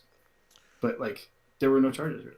Yeah, there's none. I mean, there's people that are like in New York. They're setting up all the dominoes, but they're not going to let those dominoes drop until after he's not president Mm. anymore. I mean, because that's just to me, it's a smart thing to do because just remove all this once he gets his presidential powers removed, then let it all come down. Like I want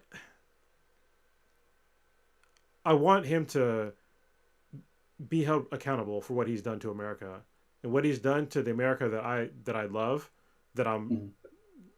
more and more on the side of leaving. Is he's destroyed it. He's destroyed uh, me feeling safe living here and me feeling safe of my daughter living here. Um, I don't feel safe here right now. I really don't. Nah, that's terrible. California is kind of okay, but once I travel the country, it's just like oh, it's kind of sketchy. You know, when I drove back with my daughter from Michigan to California, I went to through Montana, and there was a place in Montana where I'm wearing my mask, and I walk in, and literally on the door of the place it said, "Don't wear a mask. Wear my mask inside because I'm not an idiot." And they were all looking at me so like I was an alien, and I'm just like, and of course they're all white people, you know, and I'm in Montana. I was just like, all right, this is fucking super sketch, but you know, I'm just trying to keep myself safe and you safe, really. The rest of you that are around me, and they were just looking at me like I didn't know what I was doing, that I shouldn't be there. It's just like, dude, like, Yeah. So is I don't know how much I want to say it. So it's pretty funny though because like it's who's a part of it. This group right that's doing it is not so disconnected from it.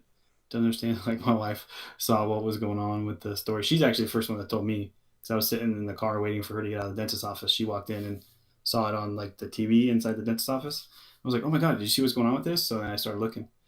So she was raised in Southern Alabama, like she's a country girl, and She was like, these goddamn rednecks. Yeah. I was like, you can say that because I'm not one, so it's same thing. I would never say it about somebody, but she's like, y'all making me look bad. She's like, I can't understand why they do think that this is okay. I was like, babe, I don't know. And we can't even in a 2-hour conversation come to an understanding of why does this make sense. It doesn't. It doesn't. I mean, well, it doesn't, but it's just the problem is that these people are nearing the bottom. That's the problem. Is that they do not want to be they don't want to be. They don't want to feel like a minority in America. So they're gonna go kicking and screaming when they could just make it better for everybody instead of kicking and screaming. Yeah, don't get me wrong. Like if you're white in America, like you're not going to be a majority for very much longer, but that's not necessarily a bad thing. Just hope that the people that are going to become the majority don't treat you like you treated us. Like that's the main thing that they don't really seem to understand. It's like whoever's going to be the majority is not going to they're not going to toss you in fucking cages. You know what I mean? They're just going to let you. They're likely going to let you live your normal life. I mean, it wouldn't be like a solo majority, right? But it still would be the largest percentage, I think. Yeah, it was probably going to be wow. Somebody of some Latin descent, you know. But they're not gonna do the way that white folks have done to minorities over the years because we're trying to get past that, and we would like people's help to get past that. And I think it's fear. It's fear of them getting to the bottom, knowing that in the traditional system in America, whoever's at the bottom, the bottom, there's a cage for everybody at the bottom. The cage is there. Whoever fills it, it doesn't matter. As long as you're at the bottom, it's gonna get filled. I'm not disagreeing with you. It's terrible though. It's the scary way to put it. I think I've heard it said that way before, and I was probably really close to it several times. Yeah, and they didn't care your skin tone, right? Your perceived skin tone. Like they didn't. It doesn't matter. Like if you don't have the resources to fight your way out of that system, then you're fucked. Yeah. Anyway, we'd have to wrap it up because we're approaching. I didn't expect this to take 3 hours, but this has now been 3 hours. Yeah. We have good conversations, so we need to hit the points we need to hit, but I think also we'll have to carry some stuff over to another time. But really appreciated the talk today. I think that I know we didn't stay on specifically a topic that was you kind of guiding me through learning something new as much as this was definitely a more interactive back and forth for us today than we normally dealt with. So I think we're approaching the end here of Balanced Exchange for today. Did you have anything else you want to talk about? No, I'm good. I just want to say, I hope that America really remembers what the whole idea of America was supposed to be from the get-go. And yes, I understand that we started with slavery and all this other shit, but we also gained a whole bunch of other stuff here in America that's awesome. All right, and it turned into a melting pot of different cultures and people, and we had this long time. Well, yeah, we had some snags, but we kept progressing forward. And over the past 4 years, we've hit a snag, and we're starting to go backwards. So let's keep it going forward, and let's remember that we're all Americans. We all deserve the same amount of respect. We all have problems, but let's come together as a country, and remember we're all human beings. That's all I gotta say. I would say it's definitely been a hardship, like you said, a moment where we're stumbling a bit. But my hope and what I kind of see us always doing is we do this from time to time in history. If you look to where hopefully we make this a moment to rise above, be better than this moment, learn from it and get better. So that's my hope too, is that we definitely take this struggle that we're going through, trying to figure out how to get past this moment in our societal history and find a way to be better. So maybe this is what makes us do that, right? We've been waiting for quite a while for another big push forward, and we haven't done it. We've been going forward, but sometimes you have to like stop, plant your feet, and then jump. So there are quite a few big changes, and I think we've talked about some that we have to do to fix some of the resets we did 60, 80 years ago, which has been our last real big push forward, I think, of positive social movement. I think we've been kind of inching forward and eventually, like you said, stalling out, and we need a big jump forward in order to get going again. So it's my hope that this kind of the trigger for that. Hopefully. That's my hope. All right, brother. All right. Thanks for the conversation, man. Later. Later.